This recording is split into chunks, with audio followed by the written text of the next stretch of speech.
तस्यै सततमञ्जलिरेशार्यै प्रक्षिप्यते मुखरितो मधुपैर्बुधैश्च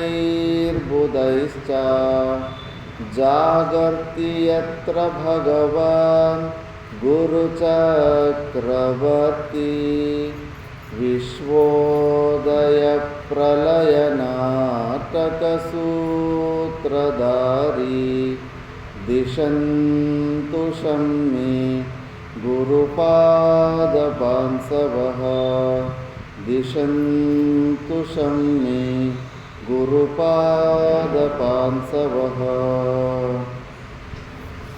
మొట్టమొదట ఆలయముకు అధిష్టాత్రి దేవుళ్ళైన మార్కండేశ్వర స్వాముల సమేతం అందరు దేవతలకు ప్రణామం చేస్తూ ఇక్కడికి విచ్చేసిన సద్భక్తులందరికీ నారాయణ స్మరణ. మనము గత 3 రోజుల నుంచి వివేక చూడమని విచారణ చేస్తున్నాము.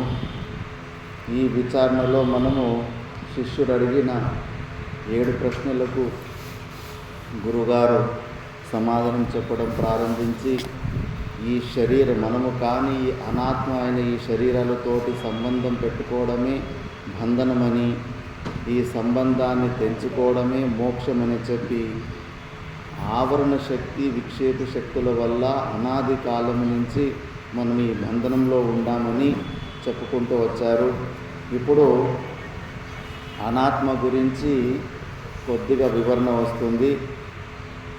సృష్టి మొదలైనప్పుడు పరమాత్ముడు పంచమహాభూతాల ద్వారానే ఈ సృష్టిని చేశాడు.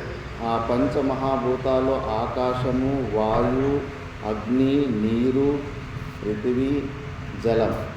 ఈ పంచభూతాలను పంచీకరణము చేసి, పంచీకరణం అంటే 5 పంచభూతాలను సగం సగం కట్ చేసి ఇంకో ప్రతి ఒక్క పంచభూతం మిగతా సగాన్ని 4 ముక్కలు చేసి పక్కనున్న పంచభూతాలకి పంచుకున్నట్టు ఉదాహరణకి మన దగ్గర 5 మంది మనం ఉంటాం.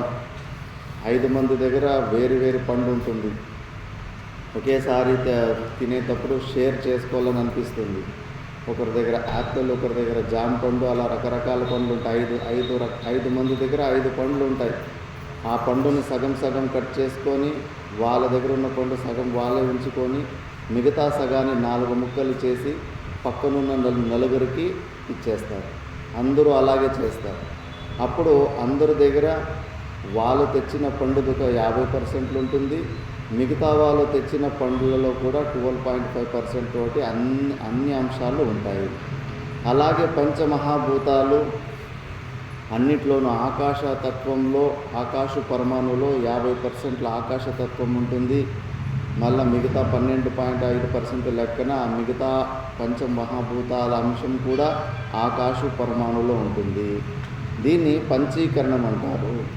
ఆ పంచీకరణమైన పంచమహాభూతాల ద్వారా ఈ సకల ప్రపంచము, ఈ స్థూల శరీరము కూడా నిర్మాణం అవుతుంది. ఈ స్థూల శరీరంలో ఏమేమి ఉంటాయంటే 7 ధాతువులు ఉంటాయి. రక్తము, మాంసము, మనం తినే అన్నము రసమై, రసము రక్తమై, రక్తము మాంసమై, మాంసము ఎముకలోని పూనుగా అంటే బోన్ మ్యారో అయి, దాని తర్వాత వీర్యము ఫైనల్ ప్రోడక్ట్గా ఉంటుంది. ఇలా 7 ధాతువులతోటి ఈ స్థూల శరీరం ఉంటుంది. దాని తర్వాత సూక్ష్మ శరీరం అంటే పంచ జ్ఞానేంద్రియాలు, పంచ కర్మేంద్రియాలు, పంచ ప్రాణాలు, మనసు, బుద్ధి, ఈ 17 సెట్టు. వీటిని సూక్ష్మ శరీరం అంటారు. ఇంకా కారణ శరీరం అంటే ఆవరణ శక్తిని కారణ శరీరం అంటారు. ఇలా 3 ప్రకారాలు శరీరాల్లో ఉంటాయి. ప్రతిరోజు మనము 3 ప్రకార శరీరాలతో తాదాత్మ్యము పొంది 3 అవస్థల్లో మనము దాన్ని అనుభవిస్తూ ఉంటాము. అందుకే ఇందులో దీన్ని మొత్తానికి అనాత్మ అంటారు. ఈ 3 ప్రకార శరీరాలని కూడా అనాత్మ అంటారు. అందులో ముఖ్యంగా ఈ ఆవరణ శక్తి అనేది ఉంది కదా, ఈ అజ్ఞానం అన్నది ఇది చాలా ప్రబలమని శాస్త్రం చెబుతుంది.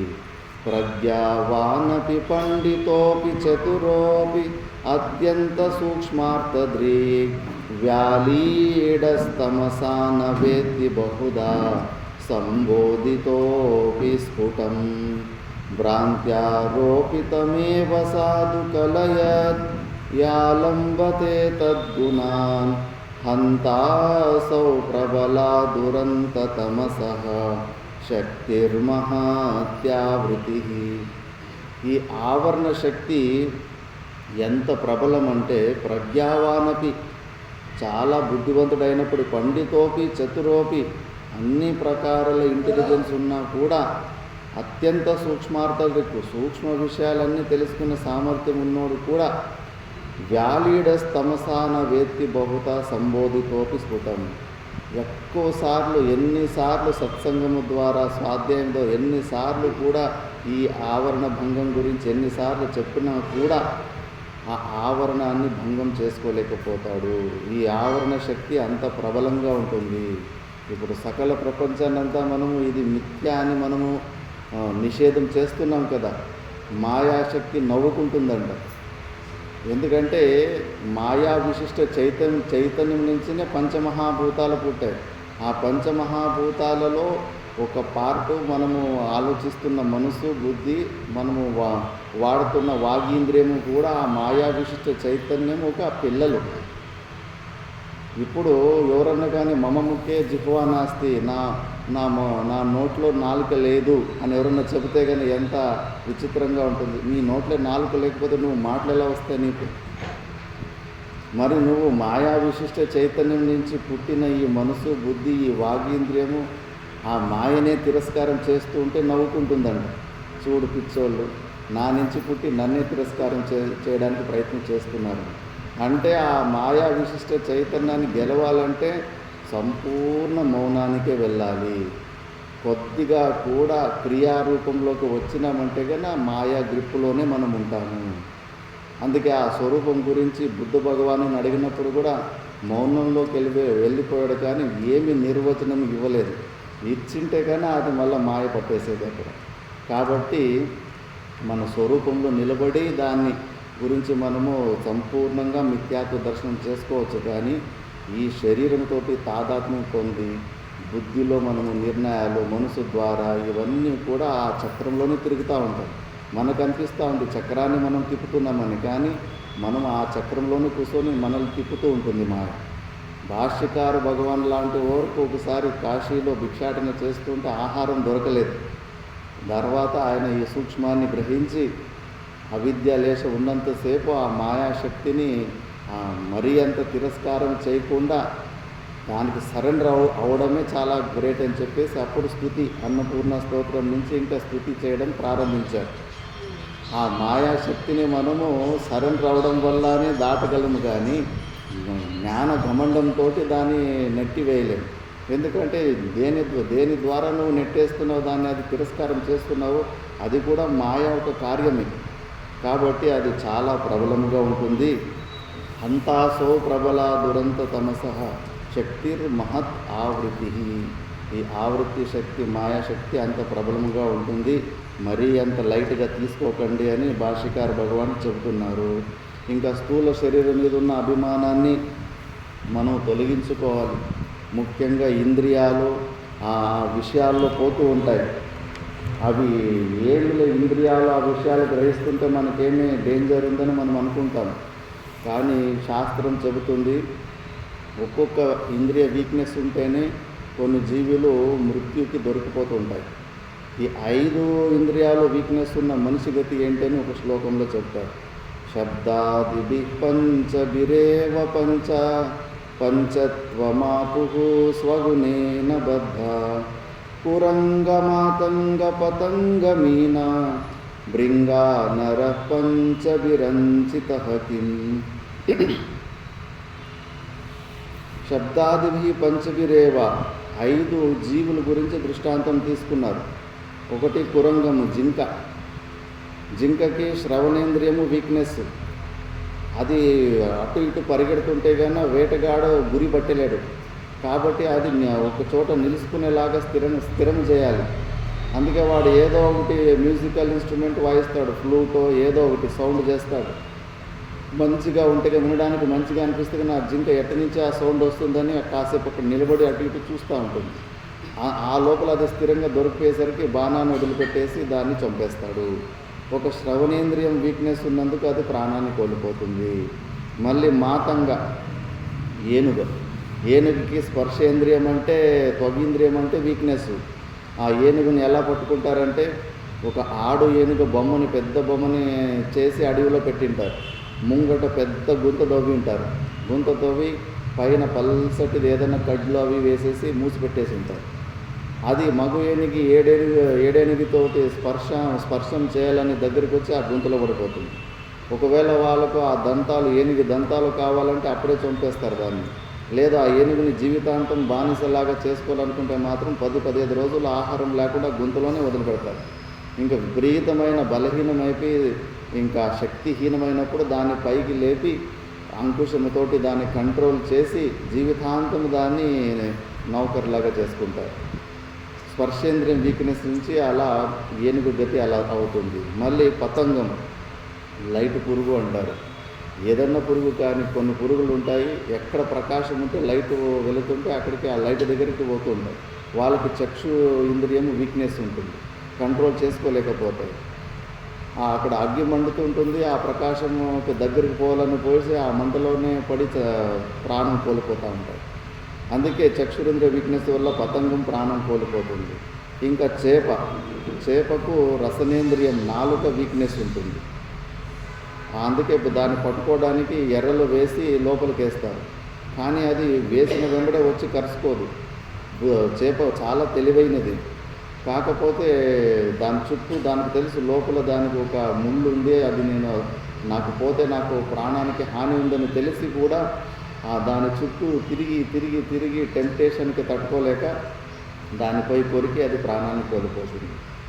రసనేంద్రియం వీక్నెస్ ఉండడం వల్ల అది ప్రాణం కోల్పోయింది. ఇంకా భృంగంకి ఘ్రాణేంద్రియం, స్మెల్ అంటే మంచి మంచి పూలలో, ముఖ్యంగా కమలంలో కూడా ఒక ప్రకారమైన స్మెల్ వస్తూ ఉంటుంది. ఆ కమలంలో ఉన్న స్మెల్ అంటే ఈ భ్రమరానికి చాలా ఇష్టం.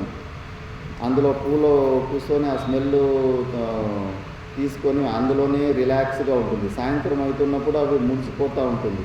అప్పుడు బయటకు రావచ్చుగా ఉండే, ఏమవుతుందో మళ్ళీ ఉదయం మళ్ళీ తెరుచుకుంటుంది కదా, అప్పుడు బయటకు వెళ్ళిపోతుందిలే అనుకుంటుంది.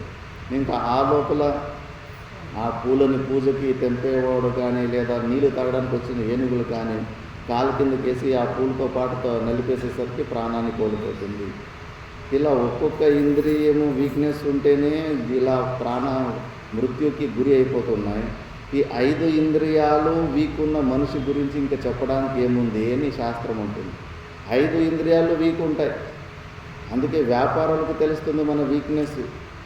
5 స్టార్ హోటల్లో చూడండి, 5 ఇంద్రియాలకు ఏమేమి కావాలి, చూడడానికి మంచి డిజైన్లు, వినడానికి మంచి మ్యూజిక్, రసనేంద్రియానికి మంచి టేస్ట్లు, ఆ మసాజులు, త్వగీంద్రియానికి మసాజులు, అన్ని ప్రకారాల ఇంద్రియాల వీక్నెస్కి ఏమేమి కావాలి అన్నీ పెట్టేసి ఉంటారు. అవన్నీ అనుభవించేటప్పుడు బాగానే ఉంటుంది. బిల్లు చేతికి వచ్చినప్పుడు మహా దుఃఖం అనిపిస్తుంది. 20 రూపాయల టీకి అక్కడ 200 రూపాయలు వసూలు చేసి ఉంటారు. మళ్ళీ అడ్వర్టైజ్మెంట్లు, కోట్లు అడ్వర్టైజ్మెంట్కి కురిపిస్తున్నారు. ఒకప్పుడు చెప్పారు, ఇప్పుడైతే పర్వాలేదు, సోపులు ఫార్ములాలు కొద్దిగా ఇంప్రూవ్ చేసినారు. స్టార్టింగ్లో అయితే ఈ లైఫ్ బాయ్ అవి ఇవి కొన్ని సోపులు, వాటి ఫార్ములా విదేశాల్లో బాత్రూమ్ క్లీన్ చేయడానికి వాడుతున్నవారంట. అలాంటి దానితోటి ఇక్కడ మంచి సబ్బులు చేసి అడ్వర్టైజ్మెంట్లు ఎక్కువ చూపించేసరికి విపరీతమైన సేల్ అయ్యేదండి. అంటే మన ఇంద్రియాల వీక్నెస్ గురించి వ్యాపారం తెలుసు. మళ్ళీ ఒక వస్తువుని చూపిస్తుంటే తప్పకుండా వీళ్ళు దీన్నే కొంటారు అని చెప్పేసి. కాబట్టి ఈ ఇంద్రియాల వీక్నెస్ మనము తెలుసుకొని చాలా జాగ్రత్తగా ఉండాలి. దోషేన తీవ్రో విషయ కృష్ణసర్పవిషాదపి విషం నిహంతి భోక్తారం ద్రష్టారం చక్షుషాప్యయం. పల్లటి త్రాచుపాము విషము చాలా, కృష్ణ సర్పం అంటే బ్లాక్ కోబ్రా విషము చాలా డేంజర్ అంటారు. కాకపోతే దానికంటే కూడా డేంజర్ ఏంటంటే ఈ విషయాలు అంటారు. ఎలా అంటే ఆ విషము ఎవరి శరీరం లోపలికి వెళితే ఆ విషయాన్ని ఎవరైనా గ్రహిస్తేనే వాడిని ప్రాణం తీస్తుంది. కాకపోతే ఈ విషయాలు చూసిన వాడిని కూడా చంపేస్తాయి. ఉదయమే మనం విచారణ చేసి ధ్యాయతో విషయాన్ని పుంసహ నుంచి నశ్యతి వరకు కేవలం ఒకసారి చూస్తే చాలు విషయాలు నిన్ని బలి తీసుకుంటాయి అని చెప్పేసి, అందుకే ఆ విషయం కన్నా ఈ విషయాలు అంత డేంజర్ అని శాస్త్రం చెబుతుంది. కాబట్టి ఈ స్థూల శరీరంలో ఉన్న మెయిన్ వీక్నెస్ ఈ ఇంద్రియాల్లో ఆ విషయాలు పోతుంటాయి. దాన్ని మనము నిగ్రహించుకోవాలి. ఇంకా ముఖ్యంగా జీవుని స్వభావము సూక్ష్మ శరీరమే. పంచ జ్ఞానేంద్రియాలు, పంచ కర్మేంద్రియాలు, పంచ ప్రాణాలు, మనసు, బుద్ధి మన స్వభావాలు సంస్కారాలతో పాటు జన్మ జన్మలకు ఇవే తీసుకొని షిఫ్ట్ చేసుకుంటూ పోతూ ఉంటాయి. కాబట్టి ఆ సూక్ష్మ శరీరం కూడా మనము కాదు, సూక్ష్మ శరీరానికి కూడా అతీతంగా మనం ఉండాము. ఎందుకంటే మన ఆత్మస్వరూపానికి గతి ఉండదు. సూక్ష్మ శరీరము ఒక యోని నుంచి ఇంకో యోనికి షిఫ్ట్ అవుతూ ఉంటుంది. కాబట్టి ఆ సూక్ష్మ శరీరం కూడా మనము కాదు. ఇంకా కారణ శరీరము ఇది అజ్ఞానము. ఆ అజ్ఞానాన్ని మనము కంపల్సరిగా మన ఆత్మస్వరూపాన్ని చూస్తూ ఉంటే తప్పకుండా అజ్ఞానం కూడా మనకు నివృత్తి అవుతుంది. కాబట్టి ఇలా ఈ 3 శరీరాలను ముఖ్యంగా అనాత్మ అంటారు. ఈ అనాత్మలో ఏ ప్రకారమైన తాదాత్మ్యం కూడా మనము పెంచుకోవద్దు. ఇది ఒక చెట్టు ద్వారా ఈ సంసారాన్ని దృష్టాంతం ద్వారా ఇప్పుడు ఒక శ్లోకంలో చెప్తారు. బీజం సంస్ృతి భూమిజస్య తుతమో దేహాత్మధీరంకురః రాగ పల్లవమంబు కర్మతు వపుః స్కందోసవః శాకికాః అగ్రాణీంద్రియ సంహతిశ్చ విషయాః పుష్పాని దుఃఖం ఫలం నానా కర్మ సముద్భవం బహువిధం భోక్తాత్ర జీవః ఖగః. బీజం సంస్కృతి భూమి జస్సి. ఈ సంసారానికి బీజం ఏంటి అంటే అజ్ఞానమే, తమః. మనము మన స్వరూపం, మనం ఎవరు అన్న విషయాన్ని సరిగ్గా తెలుసుకోకుండా ఉండడమే దానికి మూల కారణము. అదే బీజము, అజ్ఞానమే బీజము. ఆ అజ్ఞాన బీజానికి దేహాత్మదీహి అంకురః. మనము కానీ ఈ శరీరాల్లో ఈ శరీరమే నేను అనే భావన ఏదైతే వచ్చిందో ఇదే అంకురము. రాగ పల్లవం. ఈ రాగం అంటే మనకు విషయాలలో ఈ శరీరం మీద అటాచ్మెంట్ ఏదైతే ఉందో అది చిగుర్లు. మళ్ళీ కర్మ అంబు. మనము చేసే కర్మలు ఏదైతే పుణ్యం కానీ పుణ్యం వలదు, పాపం వలదు, రెండూ జన్మహేతువులే. కాబట్టి మనము చేసే కర్మలే ఈ చెట్టుకు నీళ్లు పోసినట్టు. మళ్ళీ అసవహ వపుః స్కందః. ఈ శరీరమే ఆ చెట్టుకు మంచి దిమ్మ లాంటిది, స్టెమ్ లాంటిది. శాకికాహ అసవహ. కొమ్మలు వచ్చేసి ఈ ప్రాణాదులు ఏమైనా ఇంద్రియాలు ఉంటాయి, ఇవి కొమ్మలు. అగ్రాని ప్రాణాలు. అసవహ అంటే ప్రాణాలు ఏదైతే ఉన్నాయో ఇవి కొమ్మలు లాంటివి. మరి అగ్రాని ఇంద్రియశ్చ సంహితశ్చ అంటే చిగురు కొసలు అంటారు కదా, కొసలో ఉన్నారు, అవి వచ్చేసి ఇంద్రియాలు. పుష్పాని విషయాః. పూలు వచ్చేసి చెట్టులో ఉన్న పూలు వచ్చేసి విషయాలు. మనకు ఏ విషయాలు ఉంటే అవే పూలు లాంటివి సంసారంలో.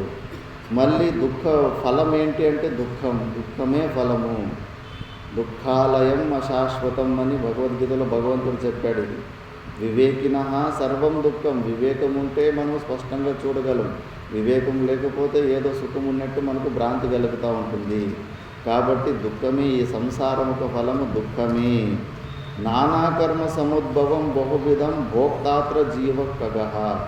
మరి ఆ దుఃఖమైన ఫలాలని భుజించేవాడు మనలో ఉన్న ఈ జీవభావమే. కాబట్టి ఇది సంసారము ఒక వృక్షానికి పోల్చారు. కాబట్టి మరి ఈ సంసారంలోకి మళ్ళీ రావద్దు అంటే ఫస్ట్ క్రూకట వేలతో పాటు ముఖ్యంగా ఆ బీజాన్ని నష్టము చేసుకోవాలి. బీజం ఇక్కడ అజ్ఞానమే అని చెప్పారు. అజ్ఞానం వల్లనే ఇవంతా ఇంత పెద్ద వృక్షం అయిపోయింది. ఆ అజ్ఞానాన్నే మనము తొలగించుకునే ప్రయత్నాలు చేయాలి. అందుకే శాస్త్రంలో తత్వమసి అని గురువులు ఉపదేశాత్మకమైన ఒక మహామంత్రం అంటారు, ఇది మహావాక్యం అంటారు.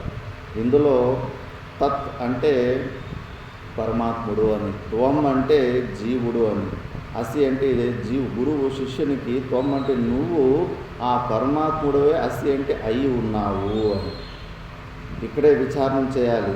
వాచ్యార్థాలు తీసుకుంటే కన్నా పరిచిన్నులైన మనం ఎక్కడ, ఈ సృష్టికి కర్త అయిన పరమాత్ముడు ఎక్కడ, అసలు ఏమి కంపారిజన్ని కుదరదు. అందుకే మన మనసు బుద్ధిలో అసంభావన బుద్ధి వస్తుంది.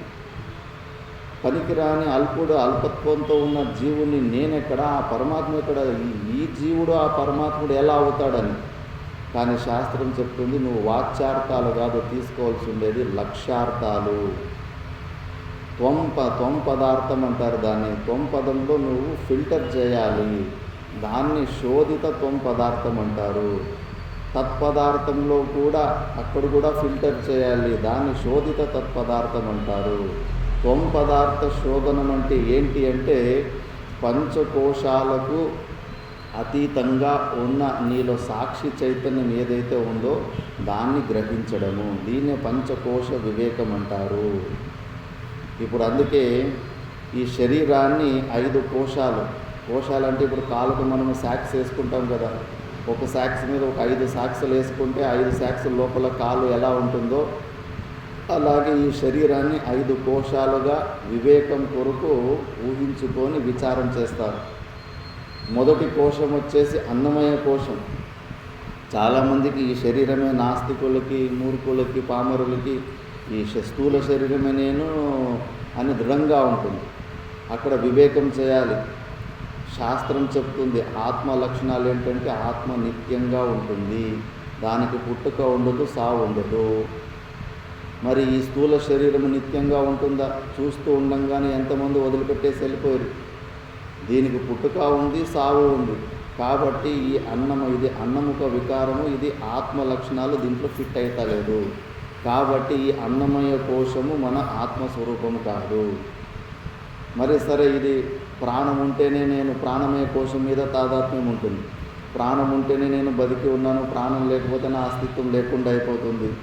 అందుకే ప్రాణమయ కోశమే ఆత్మ అని భ్రాంతిలో ఉంటాం. ప్రాణం కూడా మన స్వరూపము కాదు. మొన్నే మనం విచారం చేసుకున్నాము. కప్ప 6 నుంచి 8 నెలల వరకు అసలు ప్రాణాన్ని స్తబ్ద రూపంలో నిలిపివేసి ఉంటుంది. ఆకలి దప్పులు కూడా కావు.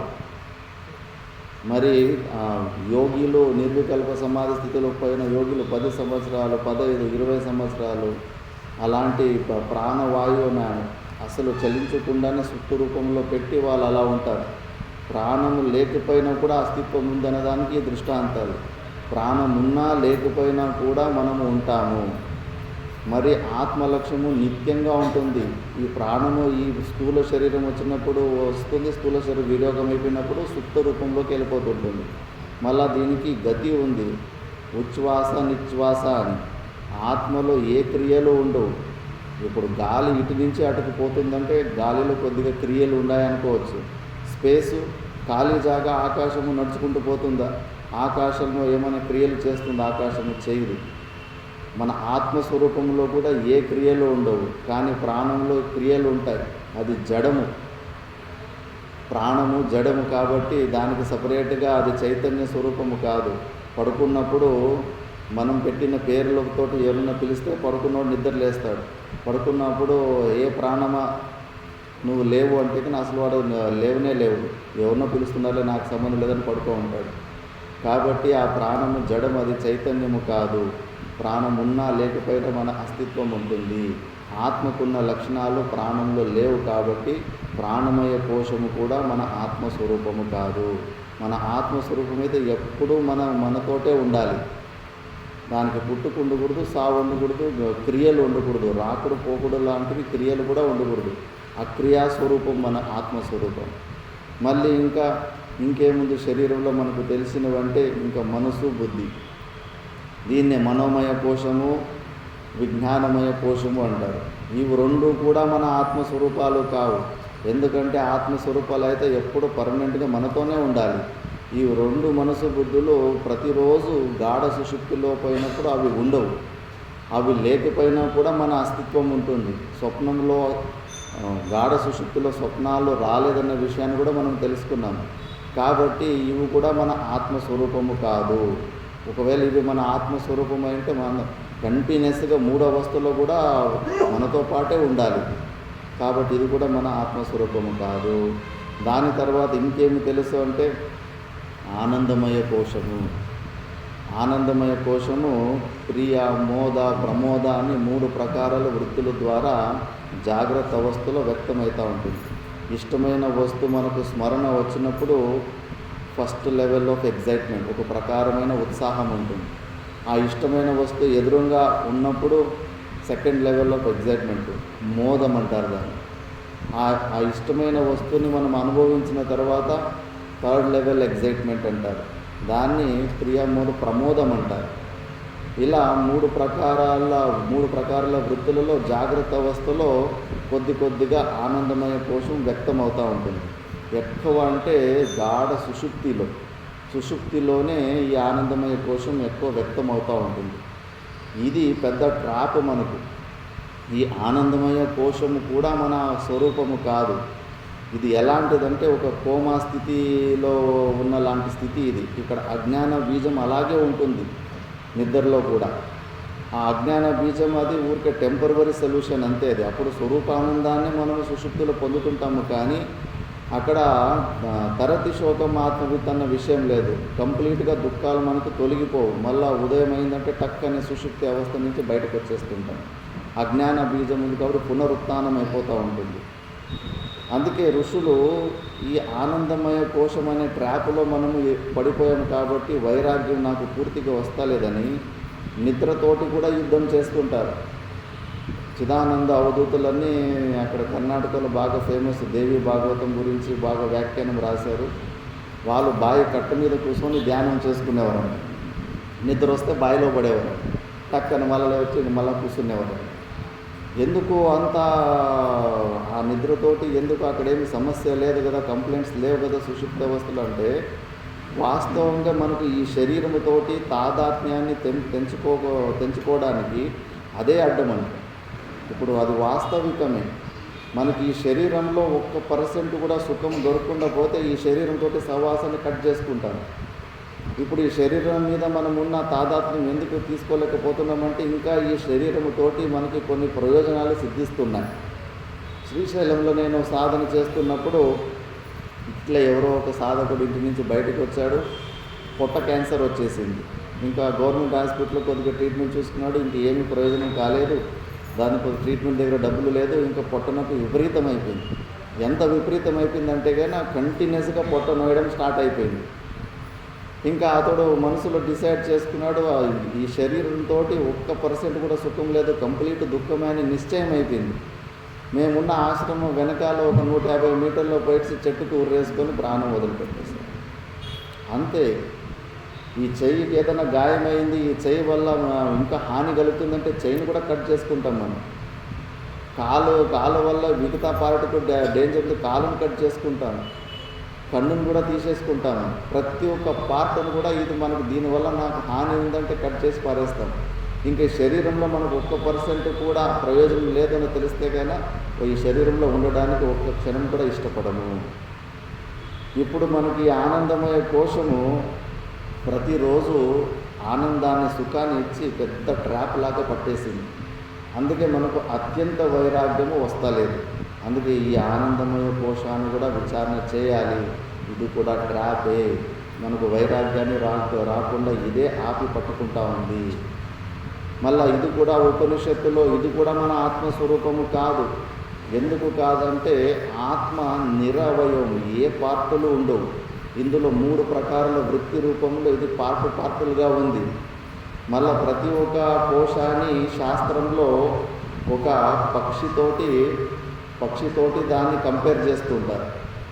పక్షికి రెక్కలు, కాలు, తల, తోక, పొట్ట ఇలా పార్ట్లు ఉంటాయి కాబట్టి సావయవమైన పక్షితోటి కోశాలని కంపేర్ చేసినప్పుడు ఈ కోశము కూడా సావయవమే అని. అట్లా ఆనందమయ కోశానికి కూడా తైత్తిరీయోపనిషత్తులో ఒక పక్షికి కంపేర్ చేసి ఈ ఆనందమయ కోశము కూడా పార్కులు ఉన్నదే, నిరవయమైన ఆత్మస్వరూపము కాదని శృతి ప్రమాణం కూడా చెబుతుంది. కాబట్టి ఇలా ఈ పంచకోశాలకు అతీతంగా ఉన్న ఇంక మరి ఈ శిష్యుడికి పంచకోశ వివేకం చేపిస్తుంటే శిష్యుడు, గురుగారు ఏదో నాకు ఆత్మని పరమాత్మని దర్శనం చేపిస్తానన్నారు, ఇక్కడ చూస్తే ఇంకా ఏమీ మిగలలేదు, నాకు తెలిసిన పార్ట్లన్నీ ఈ శరీరంలో ఉన్నవి అన్నీ తీసి పక్కన పెట్టేశారు, ఇది కాదు ఇది కాదు ఇది కాదు అని చెప్పేసి నాకు ఇంకేమీ కనిపిస్తలేదు, కేవలం శూన్యం ఉందంటే ఇంకెక్కడ పరమాత్ముడు అని అడుగుతాడు. వెరీ గుడ్ అప్ప, భలే విచారం చేసావు, చాలా ఏకాగ్రతతోటి విన్నావు. ఆ శూన్యం ఎవరికి కనిపిస్తుంది? అన్నింటినీ నేతి నేతి అని నువ్వు తొలగించావు కదా, ఆ తొలగించిన ఆ సాక్షి అయితే అలాగే ఉంది కదా, అదే నీ స్వరూపము. అందుకే మనము ఏ అనుభూతులైనా కూడా ఆ అనుభూతి మనం కాదు, మన మనసులో కాదు, ఎక్కడైతే అనుభవాలు బుద్ధిలోనే అవుతాయి, ఆ బుద్ధిలో అయిన అనుభవం మనం కాదు, ఆ అనుభవాన్ని కూడా సాక్షి రూపంలో తెలుసుకుంటున్నాం కదా, ఆ సాక్షి చైతన్యం మనము. ఎంత పెద్ద అనుభవమైనా, ఎంత విచిత్రమైన అనుభవమైనా కూడా అది అనుభవమే, అది దృశ్య కోటిలోకే వస్తుంది. నువ్వు దృక్కు ఆ అనుభవాన్ని కూడా సాక్షి రూపంలో జ్ఞానాన్ని పొందిన సాక్షి చైతన్యాన్ని నువ్వు నిత్యుడివి, నువ్వు అక్కడ అని ఇట్లా పదార్థ శోధనం చేపిస్తారు. నేను ఈ శరీరం అని ఫీల్డ్ అవ్వను, శరీరంతో పాటు ఊహించుకున్న జీవునికి ఇందులో ఉన్న అన్ని పార్ట్ల మీద ఉన్న మోహాన్ని తొలగించేసి మన అటెన్షన్ మొత్తం ఆ సాక్షి చైతన్యంలోకి వెళ్తుంది.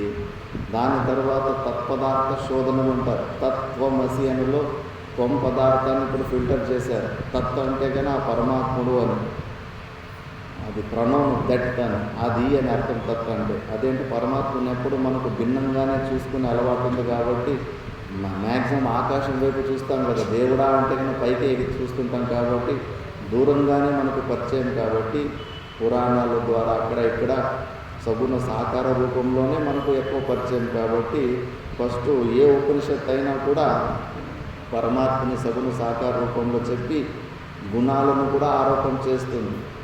జన్మాద్యస్య యతః, ఈ సృష్టి కుండలు కనిపిస్తున్నాయంటే కుండలు చేసేవాడు ఖచ్చితంగా ఉండాలి. ఈ సృష్టి అంతా కనిపిస్తుందంటే ఈ సృష్టిని చేసినవాడు ఎవరో ఒకడు ఉండాలని. అలా అనుమాన ప్రమాణం ద్వారా ఈ సృష్టికి జన్మాదులు ఎవరి వల్ల జరిగినాయో అతడే ఈశ్వరుడు అని బ్రహ్మసూత్రాలు సిద్ధి చేస్తారు. అది స్టార్టింగ్లో కొద్దిగా సగుణ సాకార రూపంలో అలా మనం అర్థం చేసుకుంటాం. మరి అదే ఉపనిషత్తులో శ్రద్ధ వచ్చిన తర్వాత నిర్గుణ నిరాకారుడైన స్వరూపం గురించి అక్కడ జ్ఞానబోధ చేస్తారు. మనకు అనిపించవచ్చు ఒకేసారి ఎందుకు ఇలా ఫస్ట్ సగుణ సాకార రూపంలో చెప్పి ఒకేసారి డైరెక్ట్గా నిర్గుణ నిరాకారం గురించి చెప్పచ్చు కదా అంటే లేదు, అధికార భేదం ఉంటుంది. ఒకసారి ఒక చిన్న దృష్టాంతం చెబుతుంది శాస్త్రం. ఒక రాజుకి ఒకే కొడుకు ఉంటాడు. ఏదో ఫంక్షన్ జరుగుతూ ఉంటే ఆ చిన్న పిల్లోడు పెద్ద పెద్ద వంటలు చేస్తుంటే అవి చూడనికి పోతాడు రాజు కొడుకు. చూస్తూ ఉంటే పెద్ద పెద్ద పాత్రలో అంతా చేస్తుంటే చాలా ఆశ్చర్యంగా ఉత్సాహంగా చూస్తూ ఉంటాడు. ఒక పెద్ద సాంబార్ ఏమో చేస్తూ ఉంటారు. సాంబార్ చేస్తూ ఉంటే పైన చూస్తాడు, పైన గోడకు బల్లి ఉంటుంది. మళ్ళీ వేరే ఐటెంలు అటు ఇటు చూసి మళ్ళీ పైకి చూస్తే బల్లి కనిపించేది. వాడు మనసులో ఒక డౌట్ వస్తుంది, ఆ బల్లి సాంబార్లో ఏమన్నా పడిపోయిందా అని. ఇంకా నిశ్చయం చేసుకోవాలి, కానీ అనుమానం అయితే స్టార్ట్ అయిపోయింది. పైన అప్పుడే గోడకు బల్లి ఉండే, ఇందులో ఏమన్నా పడిపోయిందా అని. దాని తర్వాత ఇంకా రాత్రిపూట్ల భోజనం వడ్డించేటప్పుడు ఒక దీపం వెలుతురు ద్వారా అక్కడ భోజనం చేస్తూ ఉంటే అప్పుడే గాలి విపరీతంగా వచ్చేసి ఆ దీపం మారిపోతుంది. ఇతడు ఆ సాంబార్ అప్పుడే తింటూ ఉంటాడు. ఇంకా కూరగాయలు పెద్ద పెద్ద ఫంక్షన్లో పెద్ద పెద్దగా కట్ చేసి ఉంటారు కొన్ని. ఆ సమయంలోనే ఒక కూరగాయని తీసుకొని ఆ మబ్బులోనే ఒకటి నోట్లో పెట్టుకున్నాడు. అది మెత్తగా ఉండి లోపలికి జారి లోపలికి వెళ్ళిపోయింది. సైజు పెద్దగా ఉండేసరికి వాడికి రెండో అనుమానం వచ్చింది, ఆ చచ్చిపోయిన బల్లి నా నోట్లో నుంచి పట్టులోకి వెళ్ళిపోయిందా అని అనుమానం వచ్చేస్తుంది. ఇంకా సరైన ఇంకా నిశ్చయం కాదు, ఇంకా అనుమానంలోనే ఉంది. ఇంకా ఆ రోజు వాడికి పొట్ట నొప్పి వస్తుంది. పొట్ట నొప్పి వస్తే కానీ ఇంకా అప్పుడు కన్ఫర్మ్ చేసుకుంటాడు. పొట్ట నొప్పి ఒకసారి కూరగాయలు కాంబినేషన్ వేరువేరుగా ఉంటూ కూడా ఒకసారి తలనొప్పి వల్ల వస్తూ ఉంటాయి. ఇప్పుడు కాకరకాయ మళ్ళీ మునక్కాయ ఉన్నాయి, ఇవి రెండు కలిపి చేస్తే విషం ఉత్పత్తి అవుతుంది ఆ కాంబినేషన్. అట్లా ఒకసారి మనకి తెలియక కూరగాయల కాంబినేషన్లు వేస్తే ఒకసారి పొట్ట నొప్పి ఇలాంటివి ఏమైనా జరుగుతూ ఉంటాయి. ఇంకా వేరే కారణం వల్ల పొట్ట నొప్పి వస్తే వాడికి ఇప్పుడు లేదు, నేను ఆ బల్లిని నా పొట్టలోకి వెళ్ళిపోయింది, అందుకే నాకు ఇది అయిపోయిందని చెప్పేసి ఇంకా దృఢంగా బల్లి లోపల ఉందని నమ్ముతారు. ఇంకా డాక్టర్ని పిలిపించి చెక్ చేపిస్తే డాక్టర్లు బాగానే పరీక్ష చేసి, లేదు నాయన నీ పొట్టలో బల్లి లేదు, ఊరికి ఊహించుకుంటున్నావు, నీకేమీ కాలేదని చెప్తున్నారు. కానీ వాడు నమ్మాలి కదా. వాడు లేదు, ఈ డాక్టర్ సరైన మంచి డాక్టర్ కాదు, వీడు సరిగ్గా చూస్తలేదని డాక్టర్ మీద నమ్మకం వస్తలేదు. ఇంకా రోజు బక్కగైపోతున్నాడు. రాజుకేమో భయం వేసింది, వీడు చచ్చిపోతే ఎట్లా అని. సరే అని ఒక బుద్ధివంతుడైన డాక్టర్ని తీసుకొచ్చేసి పెద్ద ప్రైజ్ మీద పెడతాడు. నా కొడుకుని ఎవరు బతికిస్తారో వాళ్ళకి ఇంత ప్రైజ్ ఇస్తాను. సరే అని ఒక బుద్ధివంతుడైన డాక్టర్ వస్తాడు. వచ్చి ఈ అబ్బాయిని మాట్లాడిన తర్వాత అతనికి అర్థమైపోతుంది, వీడికి ఉన్న సమస్య కాల్పనికమైన సమస్య, వాస్తవికమైన సమస్య కాదు. ఇలాంటప్పుడు ఫస్ట్ వాడిని శ్రద్ధని గెలవాలి. వాడిని శ్రద్ధని గెలిస్తేనే వాడికి ఏదైనా ట్రీట్మెంట్ యూనిక్ అవుతుంది. అందుకే ఇప్పుడు ఆర్ఎంపీ డాక్టర్లు వాళ్ళు వీళ్ళు కూడా ట్యాబ్లెట్లు ఇస్తూ ఉంటారు. కానీ మనకి వాడు కరెక్ట్ ట్యాబ్లెట్ ఇచ్చినప్పటికీ కూడా అబ్బో వీడు ఎంబీబీఎస్ కాదు, RMP doctor old stock sale కావాలని ఏదంటే అది ట్యాబ్లెట్ ఇచ్చేసినాడు అని అనుమానం వచ్చిందంటే ఇంకా మంచి ట్యాబ్లెట్ ఇచ్చినప్పుడు అది పనిచేయదు. కాబట్టి శ్రద్ధ చాలా ఇంపార్టెంట్. అందుకే ఆ డాక్టర్ ఏం చేస్తాడంటే ఫస్ట్ పొట్టనంతా పట్టుకొని, అవునురా నువ్వు చెప్పింది కరెక్టరా, బల్లి పొట్టలో ఉంది చూడు, నాకు దొరికింది చూడు, బల్లి తలకాయ దొరికింది చూడు, ఇదిగో బల్లి తోక కూడా నాకు దొరికింది చూడని ఇంకో పొట్టను తీసుకు చెప్తాడు. అప్పుడు ఆ పిల్లోడికి అబ్బా ఈయన కరెక్ట్ డాక్టర్ వచ్చిండు, నేను బల్లి లోపల పోయిందంటే మిగతా డాక్టర్లు ఎవరు నమ్మడం లేదు, ఈయన నిజమైన డాక్టర్ అని చెప్పేసి ఆ డాక్టర్ మీద శ్రద్ధ వస్తుంది. మళ్ళీ డాక్టర్ నువ్వు ఏం చింత చేయకు, నా దగ్గర మందు ఉందని చెప్పేసి నువ్వు బేదుల మాత్రలే ఇస్తాడు. బేదుల మాత్రలు ఇచ్చిన తర్వాత ఇంకా కంప్లీట్ మళ్ళీ విసర్జన అయిపోయింటుంది. పిల్లగాడు సుస్థ అయిపోయింటాడు. మళ్ళీ ఆ డాక్టర్ వచ్చేసి పొట్టనంతా ముట్టు చూసి, అరే బల్లి కనిపిస్తా లేదురా, ఎక్కడ పోయింది, పొట్టలో బల్లి కనిపిస్తా లేదు, నువ్వు మళ్ళీ విసర్జనం ఎక్కడ చేసినావు అని అడుగుతారు. ఇట్లా బయట అక్కడ చేసినాను. సరే రా అది బయటకు వచ్చేసిందేమో చూద్దాంరా అని చెప్పేసి తీసుకొని పోతారు. పోకముందే అక్కడ ఒక బల్లిని చంపేసి అక్కడ ఎక్కిచ్చేసి ఉంటాడు. మళ్ళీ ఇతను పోయి చూస్తే కానీ ఆ బల్లి అక్కడ సచ్చిన బల్లి అక్కడ కనిపిస్తుంది. అప్పుడు పిల్లగానికి రిలీఫ్ అవుతుంది, ఆ పొట్టలో నుంచి బల్లి బయటకు వచ్చేసింది అని చెప్పేసి. అప్పుడు కూడా ఆరోగ్యం ఆటోమేటిక్గా అది స్వస్థ స్థితికి వచ్చేస్తుంది. ఇలా శాస్త్రము కూడా సగుణ సాకార రూపంలో స్టార్టింగ్లో మన ఫ్రీక్వెన్సీ లెవెల్ అంతే తెలుసు మనకు. భగవంతుని యథార్థంగా తెలుసుకునే సామర్థ్యం లేదు. కాబట్టి ఇప్పుడు నరేంద్ర మోదీ ఎవరు అని అడిగితే కన్నా ఛాయ్ అమ్ముకునేవాడు కొడుకు, అది కూడా నిజమే, అది అబద్ధం కాదు. కానీ అది పూర్తిగా తెలుసుకున్నట్టు కాదు కదా. ఈ అఖండ భారతానికి ప్రధానమంత్రి అని పూర్ణత్వంగా తెలుసుకోవడమే పూర్ణంగా తెలుసుకున్నట్టు. ఛాయ్ అమ్ముకునేవాడు కొడుకు అన్నది అది కూడా నిజమే, కానీ అది పూర్ణంగా తెలుసుకోవడం కాదు. అలాగే భగవంతుని ఈ సృష్టికి కర్త రూపంలో, పాలనకర్త రూపంలో, సంహారకర్త రూపంలో తెలుసుకోవడము కొద్దిగా తెలుసుకున్నట్టు. నిజంగా ఈ పరమాత్మని యథార్థంగా తెలుసుకోవడం అంటే నిర్గుణ నిరాకార స్వరూపంగా తెలుసుకోవడమే, త్రిగుణాతీతంగా ఉన్న పరమాత్మని తెలుసుకోవడమే. అందుకే ప్రతి ఉపనిషత్తులో కూడా మన ఫ్రీక్వెన్సీ లెవెల్కి దిగి మన శ్రద్ధను గెలవడానికి ఆ సగుణ సాకారాల గురించి కూడా వర్ణన వస్తుంటుంది. ఈ సృష్టికి సంపూర్ణ ఈ సృష్టి భగవంతుని విరాట్ స్వరూపమే. ఈ సూర్యచంద్రులే ఆయనకు కళ్ళు ఉన్నట్టు ఈ సకల ఈ బ్రహ్మాండం ఆయన శరీరము, విరాట్ శరీరము. అందులో అభిమాని దేవత హిరణ్య గర్భుడు అని చెప్పేసి. అందుకే విష్ణుమూర్తిని మంచిగా హాయిగా పడుకున్న మూర్తులు చూశారు కదా శ్రీరంగం అక్కడ ఇక్కడ. మనం మిల్కీవే గెలాక్సీని దూరం నుంచి చూస్తే అలాగే చుక్కలో ఒక గ్రూపు అట్లా విష్ణుమూర్తి స్టైల్లోనే కనిపిస్తుంది. అంటే ఈ బ్రహ్మాండమే ఆ విరాట్ స్వరూపం, భగవంతుని స్వరూపం అని ఆ సింబల్గా ఆ మూర్తి రూపంలో చూపించారు మన ఋషులు. కాబట్టి మన శరీరంలో కూడా పెద్ద సృష్టి ఉంది. ఎన్నో బ్లడ్ సెల్స్ ఉంటాయి, నేను రామకృష్ణ మఠంలో అక్కడ హాస్పిటల్లో సేవ చేస్తున్నప్పుడు, బ్రహ్మచారిగా ఉన్నప్పుడు చిన్న చిన్న పిల్లలకి డయాబెటీస్, షుగర్ వచ్చేసింది. నేను ఎందుకు ఇంత చిన్న పిల్లలకి ఎందుకు వస్తుంది అంటే అక్కడ డాక్టర్లు ఎక్స్ప్లెయిన్ చేశారు. మన దాంట్లో డబ్ల్యూబీసీ అని కొన్ని ఫైట్ చేసే, కొన్ని పోలీసుల్లాగా పనిచేసే కొన్ని బ్లడ్ సెల్స్ ఉంటాయి. అవి ఏంటంటే శరీరం బయట నుంచి ఏ పదార్థం లోపలికి పోయినా వాటితోటి యుద్ధం చేస్తాయి. అందుకే మనం ఆహారాన్ని తీసుకున్న తర్వాత కూడా బాడీ టెంపరేచర్ ఎందుకు వేడి అయిపోతుందంటే బయట నుంచి ఏ వస్తువు పైన కూడా అవి యుద్ధం చేస్తాయి కాబట్టి బాడీ టెంపరేచర్, ఆ ఘర్షణ వల్ల బాడీ టెంపరేచర్ ఎక్కువైపోతూ ఉంటుంది. వైరస్లు వచ్చినా ఏమొచ్చినా కూడా, ఆ కరోనా సమయంలో కూడా అంతే. ఎందుకు జ్వరం వస్తుందంటే ఆ వైరస్ ఎంటర్ అయినప్పుడు ఆ వైరస్ తోటి యుద్ధం చేసి ఈ డబ్ల్యూబీసీ ఇవన్నీ ఆ ఘర్షణలో బాడీ టెంపరేచర్ పెరిగిపోతూ ఉంటుంది. కాబట్టి ఈ డయాబెటీస్లో అక్కడ ఏం జరుగుతుందంటే మిత్రుడైన బ్లడ్ సెల్ని శత్రువు అనుకొని ఆ పోలీస్ డ్యూటీ చేసే బ్లడ్ సెల్లు మిత్రులనే చంపేస్తుంటాయి అజ్ఞానం ద్వారా. ఒక జీవిలాగానే అవి కూడా, అక్కడ డాక్టర్ ఉంటారు, మెకానిక్ ఉంటారు, ట్రాన్స్పోర్టేషన్ సర్వీస్ ఉంటుంది, ఆ రక్తాన్ని హృదయం నుంచి అన్ని పాటలకు తీసుకొని పోతుంటారు. మన ముఖంలో కొన్ని లక్షల బ్యాక్టీరియాలు ఉంటాయి. ఆ వాటికన్నిటికీ మనము బ్రహ్మాండం ఉన్నట్లే. ఎట్లా మన శరీరంలో అనేక జీవులకు మనం ఆశ్రయం ఉన్నాము, భగవంతుని విరాట స్వరూపంలో ఆయన శరీరంలో మనమంతా చిన్న చిన్న పార్ట్లు అంతే. ఇలా శాస్త్రము సగుణ సాకార రూపంలో కూడా ఈ సృష్టిని వర్ణన చేస్తూ ఉంటుంది.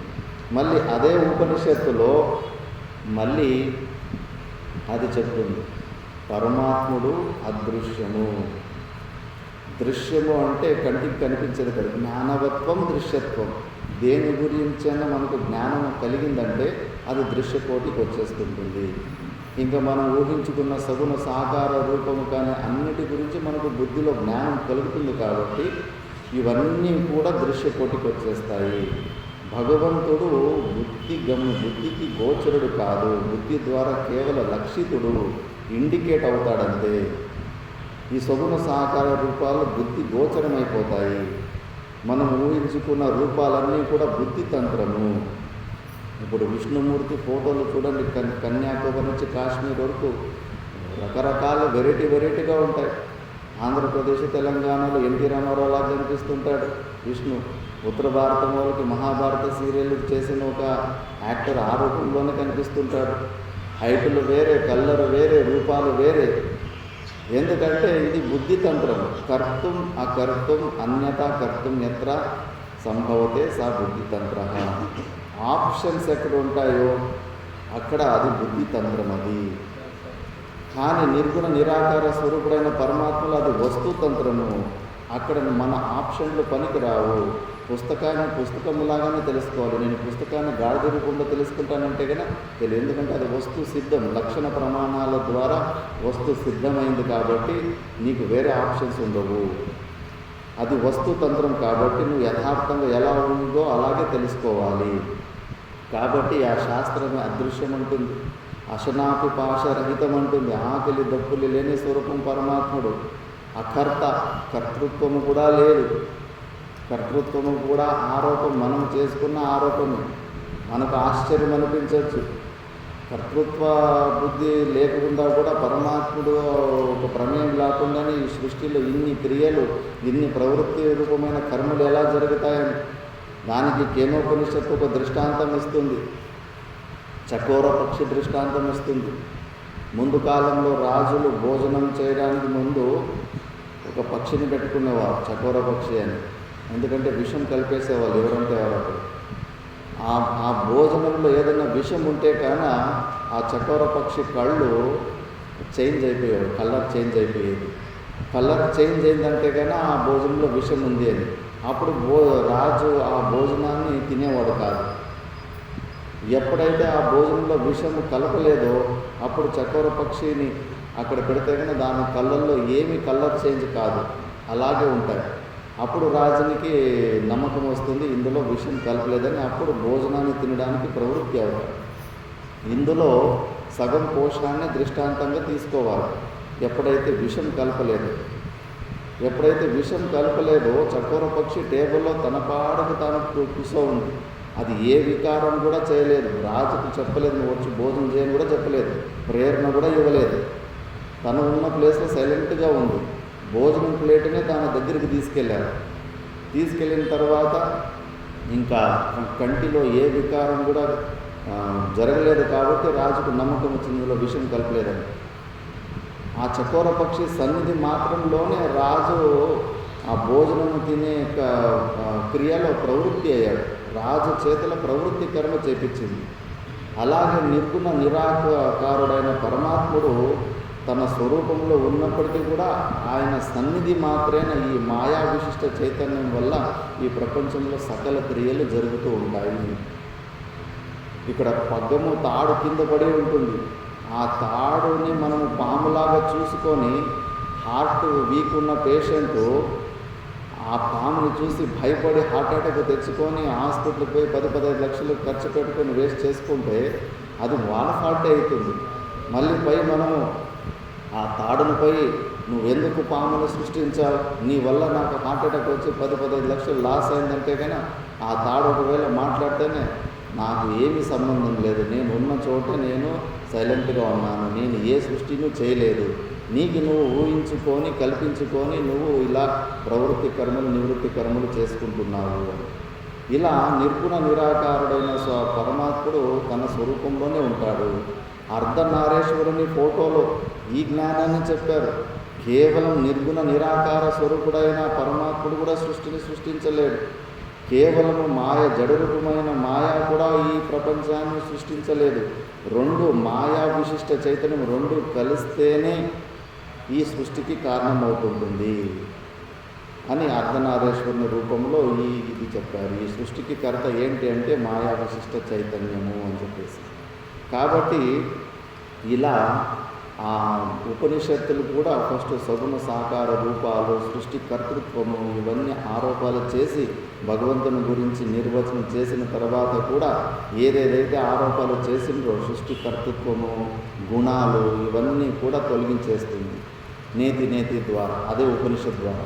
ఎందుకంటే స్టార్టింగ్లో శ్రద్ధను పొంది శ్రద్ధను వచ్చిన తర్వాత ఎవరైనా కానీ వింటారు కాబట్టి మళ్ళీ యథార్థంగా శృతి యుక్తుల ద్వారా పరమాత్మలో కర్తృత్వం ఉండదు. మళ్ళీ ఆయన అశనా పిపాస రహితుడు, నిర్గుణ నిరాకారుడు. మనం 3 లెవెల్లో ప్రపంచమంతా 3 లెవెల్లో పరమాత్మను తెలుసుకుంటారు. సగుణ సాకారము, సగుణ నిరాకారము, నిర్గుణ నిరాకారం. మూడు కూడా కరెక్టే. కాకపోతే పూర్ణంగా తెలుసుకోవడం అంటే నిర్గుణ నిరాకార రూపంలో ఉన్న పరమాత్మను నువ్వు తెలుసుకుంటేనే అది పూర్ణత్వము. ఆ పూర్ణ జ్ఞానం ఏ రోజైతే నువ్వు పొందుతావో బ్రహ్మజ్ఞాత్వా బ్రహ్మైవ భవతి. ఉప్పుతోటి చేసిన బొమ్మ సముద్రంలోకి తెలుసుకోవడానికి పోయి స్వయంగా సముద్రం ఎలా అయిపోతుందో నీ బుద్ధి వృత్తులు కూడా ఆ యథార్థంగా ఆ పరమాత్మని స్వరూపం నీలోనే ఉన్నాడు సాక్షి రూపంలో. కాబట్టి ఆ రోజు తెలుసుకున్న రోజు సాక్షాత్ నువ్వు ఆ పరమాత్మ స్వరూపుడివే అయిపోతావు. బ్రహ్మజ్ఞాత్వా బ్రహ్మైవ భవతి. ఇప్పుడు త్వంపదార్థ శోధన చేస్తే ఇప్పుడు ఒక సాక్షి చైతన్యం, తత్పదార్థ శోధన చేస్తే అక్కడ పరమాత్మని ఉపాధి మాయారూపమైన ఉపాధిని తొలగించేసి అక్కడొక చైతన్యంలాగా మరి 2 చైతన్యాలు ఉన్నాయా అంటే లేదు, 2 చైతన్యాలు లేదు. మనకు అలా శబ్దాలలో అనిపిస్తుందంటే ఇప్పుడు ఈ పుస్తకం ఎక్కడుంది అంటే ఇటువైపు వెనక నుంచి చూస్తే కనుక స్వామీజీ ముందు ఉంది అంటారు, అటువైపు నుంచి చూసేటప్పుడు మా ముందు ఉంది అంటారు. ఈ పుస్తకం అంటే వినడానికి ఇప్పుడు ఈ పోచంపల్లి తర్వాత ఇటువైపు ఏ ఊరు వస్తుంది? ఇటువైపు పోచంపల్లి తర్వాత నెక్స్ట్ ఇటువైపు ఏ ఊరు వస్తుంది? దల్లాల్పూర్. ఇక్కడ దల్లాల్పూర్ అటు రేవత్పల్లి. ఇప్పుడు పోచంపల్లి ఎటు వస్తుందంటే ఇటువైపు నుంచి వచ్చే దల్లాల్పూర్ తర్వాత వస్తుంది అంటారు, అటువైపు నుంచి వచ్చే రేవంత్పూర్ తర్వాత వచ్చేదని. కొత్తగా ఎవరైనా వింటే కన్నా మరి 2 పోచంపల్లులు ఉన్నాయా అన్నంత ఇది అవుతుంది. కానీ ఒకే ఊరు గురించినే మాట్లాడుకుంటున్నారు. అలాగే అక్కడ శోధన చేసిన తత్పదార్థంలో శోధన చేసిన చైతన్యము, త్వంపదార్థంలో శోధన చేసిన చైతన్యము 2 కాదు, ఒకటే. అది మన స్వరూపమే అయింది అని ఇలా త్వంపదార్థ శోధనము తత్పదార్థ శోధనము చేసిన తర్వాత ఐక్య జ్ఞానం గురించి ఈ శాస్త్రం చెప్పడము ప్రారంభం చేస్తుంది. మళ్ళీ ముఖ్యంగా మనిషి జన్మ దీనికోసమే వచ్చింది. మన సనాతన ధర్మంలో చిన్న చిన్న లాలిపాటల్లో కూడా ఈ వేదాంత జ్ఞానం గురించినే ఉండేది. మదాలస అని ఒక సాధ్వి మన పురాణాల్లో వస్తుంది. ఒక చిన్న లాలిపాటలో ఎంత వేదాంతం ఉంటుందని మనం ఇప్పుడు తెలుసుకుందాము. చాలా అద్భుతంగా ఉంది ఎలా ఉండేది మన వైదిక ధర్మం అని చెప్పేసి. చిన్న పిల్లోడు తట్టులో వేసి ఊపుతుంటే వాడు ఏడుస్తూ ఉంటాడు. వాడు ఏడుస్తూ ఉంటే వాడి ఏడుపుని ఆపడానికి ఒక వేదాంతపరకమైన పాట పడుతుంది. ఆ పాటలో ఎంత వేదాంతం ఉందో మనం చూద్దాం. శుద్ధోసి బుద్ధోసి నిరంజనోసి సంసారమాయా పరివర్జితోసి సంసార స్వప్నం త్యజమోహ నిద్ర మదాల్లసోల్లోపమువాచ పుద్రం. హే బిడ్డ, నువ్వు ఏడవకు నాయనా. శుద్ధోసి, నువ్వు చాలా శుద్ధుడివి. నువ్వు బుద్ధోసి, నువ్వు శుద్ధ బుద్ధ జ్ఞాన స్వరూపానివి. నువ్వు నిరంజనోసి, ఈ శరీరము నువ్వు కాదు. నీకు ఈ శరీరం నువ్వు అని అనుకుంటున్నావు. నువ్వు నిరంజనుడివి. సంసార మాయా పరివర్జితోసి, ఈ సంసారము మాయ లేనిది ఉన్నట్టుగా కనిపిస్తుంది. యామా సా మాయ, ఏదైతే లేదో లేది ఉన్నట్టుగా కనిపిస్తుంది. అందుకే ఇది మాయా, వాస్తవికంగా లేదు. నీలో ఈ సంసారం లేదు అని చెప్పేసి. సంసార స్వప్నం త్యజమోహ నిద్రం, ఈ సంసారం స్వప్నం, ఇది మోహ నిద్రను వదిలిపెట్టు అని కఠోపనిషత్తులో ఉత్తిష్ట ప్రాప్య వరాన్ని బోధ అని అంటారు. ఉత్తిష్ట అని అంటే లేవు అని ఎవరికంటారు? ఇప్పుడు ఉపనిషత్తులు ఎవరు చదువుతాడు? పడుకున్నాడైతే చదువుడు. లేచి మెలకులో ఉన్నాడే కదా ఉపనిషత్తు చదివేది. మరి మెలకులో ఉన్నోని మళ్ళీ ఇంకోసారి లేవని అంటున్నారంటే మనం ఏదైతే లేచి ఉన్నామో మెలకులో ఉన్నామో అనుకుంటున్నామో ఇంకా మేలుకోలేదు. ఇంకా అనాది నిద్ర, మోహ నిద్రలోనే ఉన్నాము, అజ్ఞాన నిద్రలోనే ఉన్నాము, జనన మరణ చక్రాల్లోనే ఇంకా పెద్ద స్వప్నం చూసుకుంటూనే ఉన్నాము. కాబట్టి ఇంకా పడుకొని ఉన్నాము. దీన్ని మోహ నిద్ర. రాత్రిపూట్ల నుంచి అక్కడ మేలుకున్నాం కదా, అది చిన్న నిద్ర అది. కానీ ఇది పెద్ద మోహ నిద్రలో ఇంకా మనం మేలుకోలేదు. అందుకే నువ్వు ఈ మోహ నిద్రాన్ని వదిలిపెట్టున్నానా అని చెబుతుంది. మళ్ళా శుద్ధోసి రేతాత నతేస్తి నామ కృతం హి తత్కల్పనయాదునైవ పంచాత్మకం దేహమిదం నతేస్తి నైవాస్య త్వం రోదిషి కస్య హేతోః. శుద్ధోసి రేతాత, నువ్వు శుద్ధుడివి నాయన. నతేస్తి నామః, ఈ నామరూపాలందరూ పుట్టిన బిడ్డ వాడి పేరు వాడు పెట్టుకోడు కదా. ఎవరో తల్లిదండ్రులు పెడతారు పేరు. మాకైతే ఇప్పుడు 2-3 పేర్లు, నేము అడ్రస్ 2 మారిపోయినాయి. అమ్మా నాన్నలు ఒక పేరు పెట్టిండ్రి, గురుగారు బ్రహ్మచారి దీక్షలో ఒక పేరు, అక్కడ ఇంకో ఊరు, సన్యాస దీక్షలో మళ్ళీ ఇంకొక పేరు, ఇంకో ఊరు. ఇక్కడ కర్నూలుకి ఆదోనికి వస్తే ఇప్పుడు మళ్ళీ అడ్రస్ మారింది. మన ఆధార్ కార్డులో ఉన్న పేరు, అడ్రస్ ఇవన్నీ టెంపరవరీనే. వాస్తవికమైన మన పేరు మన నిజమైన అడ్రస్ కాదు. మనం ఎవరన్నా తెలుసుకున్న రోజు మన నిజమైన పేరు, అడ్రస్ 2 ఒకటే. స్థూల సూక్ష్మ కారణ శరీర వ్యతిరిక్త అవస్థాత్రయ సాక్షి సన్ పంచకోశ విలక్షణ సచ్చిదానంద స్వరూప. ఇదే మన పేరు, ఇదే మన అడ్రస్సు. ఇది ఒకటి తెలుసుకుంటే చాలు, మొత్తం అయిపోతుంది. అందుకే నాయన ఈ పేరు కృతం హి తత్కల్పన అధునా ఏవ, ఇవన్నీ కల్పన ద్వారా వ్యవహారానికి పెట్టుకున్న పేరులంతే. పంచాత్మకం దేహమిదం నతేస్తి, ఈ పాంచభౌతికమైన దేహము ఇది నీది కాదు. నైవాస్యత్వం రోదిషి కస్య హేతోహో, ఏ కారణంతో మరి నువ్వు ఏడుస్తున్నావు నాయన? ఈ పాంచభౌతికమైన దేహము నువ్వు కాదు అని ఇప్పుడే మనం పంచకోశ వివేకం చేసుకున్నాం. ఇందులో నతేస్తి నా ఏవాస్యత్వం అని మళ్ళీ వయసు వరుసలో కూడా చెప్పారు. ఇప్పుడు ఏంటంటే నేను ఈ పాంచభౌతికమైన శరీరం కాదని నేను ఒప్పుకుంటున్నాను, కానీ ఈ శరీరమే నన్ను వదిలిపెట్టడం లేదు కదా అని భ్రాంతిలో మనము ఉంటాము. ఇప్పుడు ఒక సైకాట్రిస్ట్ దగ్గర అమెరికాలో ఒక చిన్న దృష్టాంతము జరిగింటుంది. వాళ్ళు చిన్నపిల్లలు ఆటలు ఆడుకుంటూ ఉంటే ఒక చిన్న పిల్లోడికి కళ్ళు పిల్లి కన్నులాగా ఉంటాయి. వానందరూ నువ్వు పిల్లివి అని వాడిని ఆట పట్టిస్తూ ఉంటారు. ఎందుకంటే వాడిని ఎక్కడ పోయినా కూడా కుక్కలు వాడిని ఎక్కువ తొరుముతూ ఉంటాయి కాబట్టి వాడు సైకాలజికల్గా ఎఫెక్ట్ అయిపోయి నేను నిజంగానే పిల్లినేమో అని చెప్పేసి ఆ పిల్లిలాగా బిహేవియర్కి చేంజ్ అయిపోతుంటాడు. అమ్మ నాన్నలు గమనించి వీడు ఏదో సమస్యలో ఉన్నట్టున్నాడని చెప్పేసి అతన్ని సైకాట్రిస్ట్ దగ్గరికి తీసుకెళ్తారంట. తీసుకెళ్తే ఆ డాక్టరు పెద్ద అద్దము ముంగట పెట్టేసి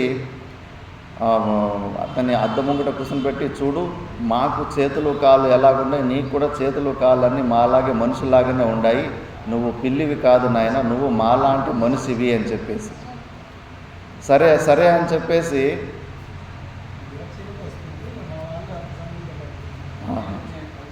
ఆపేద్దాంలే, వర్షం వచ్చినప్పుడు ఆపేద్దాం. అవునా, సరే జరుపు.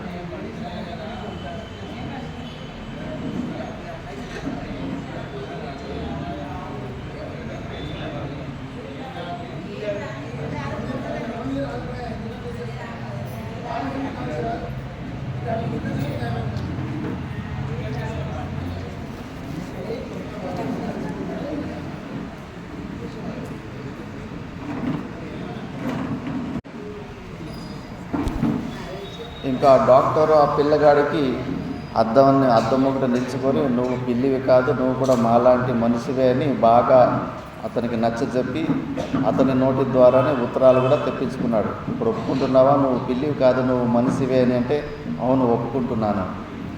ఆ క్లినిక్ నుంచి బయటకు వచ్చిన వెంబడే ఆ డాక్టర్దే ఒక కుక్క ఉంటుంది. ఆ కుక్క భౌభౌ అంటుంది. మళ్ళీ పరిగెత్తిపోతాడు డాక్టర్ దగ్గరికి. మళ్ళీ ఏమైంది, ఇప్పుడే చెప్పాను కదా నువ్వు పిల్లివి కాదు నువ్వు మనిషివని.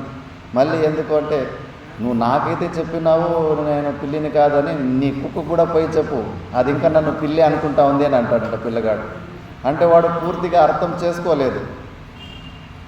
అతడు అర్థమైనట్టు కొట్టాడు. కానీ మనం కూడా అంతే, ఈ పాంచభౌతికమైన శరీరం మనము కాదు అని చెప్పిన తర్వాత కూడా అర్థమైనట్టు అనుకుంటాము. కానీ ఇంకా ఈ పాంచభౌతికమైన శరీరం మనల్ని పట్టేసుకుంది గట్టిగానే అనుకుంటాం. ఈ పాంచభౌతికమైన వస్తువులకు మన ఆత్మస్వరూపాన్ని కప్పివేసేంత అసలు టచ్ చేసే సామర్థ్యం కూడా ఉండదు.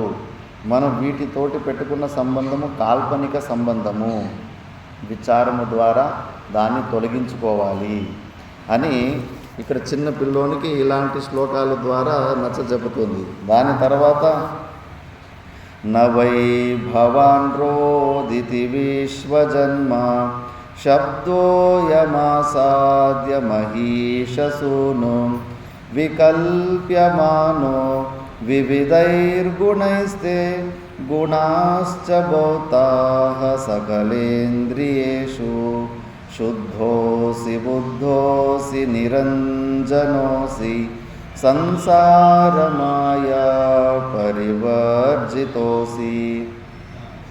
నవై భవాన్ రోదితి విశ్వజన్మ, నువ్వు పరమాత్ముని మీద శ్రద్ధ ఉన్నవాడివి, ఈ సృష్టికర్త పరమాత్ముడే అని నమ్ముతున్నావు. ఆ భగవంతుడు ఎప్పుడూ ఏడవలేదు. ఏడ్చే గుణమున్న తత్వమున్న పరమాత్ముడు కాదు. ఇప్పుడు చింత చెట్టు విత్తనం వేస్తే చింత చెట్టు రావాలి, యాపిల్ చెట్టు రాదు కదా. మరి అలాంటి పరమాత్ముని అంశుడితోటి పుట్టిన నీకు ఈ ఏడుపు ఎక్కడి నుంచి వస్తుంది అని చిన్నపిల్లోడికి. ఈ ఏడ్చే గుణము నీది కానే కాదు, ఈ పరమాత్మని డిఎన్ఏలో నుంచి మనం వచ్చాం కాబట్టి మరి ఇది మనది కాదు, నువ్వు ఏడవకు అని తల్లి చెప్తా ఉంది. ఇవన్నీ కూడా వికల్ప్యమానో వివిధైర్గుణాస్తే, అన్ని కల్పించుకున్నవే గుణాలు. ఈ శరీరాన్ని కల్పించుకొని అన్ని గుణాలు మనలో కేవల కల్పన మాత్రమే. గుణాశ్చ భౌతాః సకలేంద్రియాసు, ప్రతి ఒక్కటి కూడా కల్పనే. స్వప్న దృష్టాంతమే బెస్ట్ దీనికి. చిన్న సుషుమ్న నాడిలో అంత ప్లేసులో మనమే స్వప్నంలో పృథివీ అయి, మనమే ఆకాశమై, మనమే కొండలై, మనమే నదులై, మనమే చెట్లై, మనమే అనేక ప్రకారాలైన జంతువులై, అనేక ప్రకారాల మనుషులై, మనమే ఇలాంటి శరీరం ఇంకోటి స్వప్నంలో సృష్టి చేసుకొని మనం సృష్టించిన సింహాన్ని చూసి భయపడి అక్కడ పరిగెడుతుంటాం. కంప్లీట్గా ప్రతి స్వప్నంలో కనిపించే ప్రతి ఒక్క క్యారెక్టర్ కూడా మనమే అయి ఉంటాం. కానీ అక్కడ ఆ స్వప్నంలో అందులో భేదబుద్ధి వస్తుంటుంది. అక్కడ నాకు ఇంకో వ్యక్తికి సంబంధమే లేదు, వేరే వ్యక్తిలాగానే వ్యవహారం అవుతూ ఉంటుంది. ఇది కూడా అంతే, సంపూర్ణము ఇవన్నీ జాగ్రత్త అవస్థలో కూడా అలాంటి కల్పన, ఇది వాస్తవికంగా ఏమీ లేవివి అని చెప్తా ఉంది. తర్వాత భూతాని భూతై పరిదుర్బలాని వృద్ధిం సమాయాంతి యతేహ పుంసః అన్నాంబుపానాదిభిరేవ తస్మాత్ నతేస్తి వృద్ధిః నచతేస్తి హానిః శుద్ధోసి బుద్ధోసి నిరంజనోసి సంసారమాయా పరివర్జితోసి భూతాని భూతైః పరిదుర్బలాని వృద్ధిం సమాయాంతి యతేహ పుంసః. ఈ శరీరంలో షడ్భావ వికారాలు ఎట్లా అంటే, ఇప్పుడు మనం ఇంట్లో ఒక 5 మంది ఉన్నామంటే 5 మంది కోసం చపాతీ పిండి కలిపి పెట్టుకుంటాం. సడన్గా ఇంకొక 5 మంది ఎవరో గెస్ట్ వస్తున్నారని తెలిసిన వెంబడే ఇంకాస్త పిండిని కలిపి ఆ పిండి ఈ పిండిని రెండూ కలుపుతాం. మళ్ళీ ఫస్ట్ చిన్న సైజులో ఉంటుంది ఉండ, మళ్ళీ ఎక్స్ట్రా కలిపిన తర్వాత ఉండ పెద్దగా ఎలా అవుతుందో అట్లా ఈ శరీరము కూడా అన్నాన్ని జోడించుకుంటూ పోతూ ఉంటే వృద్ధి అవుతూ ఉంటుంది ఈ షడ్భావ వికారాలు. మళ్ళీ 45 సంవత్సరాల తర్వాత జఠరాగ్ని మందం అయిపోయిన తర్వాత ఇంటేక్ తక్కువ అయిపోతుంది, అన్నం ఎక్కువ తినలేము. ఆ అన్నం పోషణ తగ్గించుకుంటూ వచ్చినప్పుడు మళ్ళీ శరీరము క్షీణించిపోతూ ఉంటుంది. అందుకే ఈ షడ్భావ వికారాల్లో ఇవన్నీ కూడా అన్నముఖ వికారమే, కానీ ఇవి నీలో లేవు. ఇది పెద్ద ఇంద్రజాలం. ఏ తస్మాత్ కిమివేంద్రజాలమపరం యస్మాత్వమస్మాత్ పరం రేతశ్చేతతి హస్తమస్తకపద ప్రోద్భూతనానాంకురం పర్యాయేన శిశిత్వ యౌవనజరా వేషైరనీకైర్వితం పశ్యత్యత్తి శృణోతి జిగ్రతి తథా గచ్చత్యథా గచ్చతి. ఇది ఒక పెద్ద ఇంద్రజాలం అంట. ఎక్కడో తండ్రి రూపంలో చిన్న వీర్య రూపంలో ఉంటాం మనం, జీవభావం.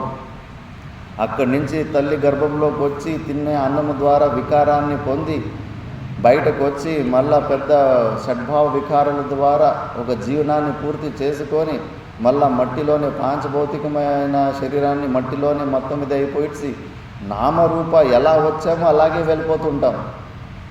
ఇప్పుడు ముత్తాతల వాళ్ళ ముత్తాత పేరు ఏంటంటే కానీ ఎవరు చెప్పలేరు. ఒక 2-3 జనరేషన్లు తెలుసుకుంటారు అంతే.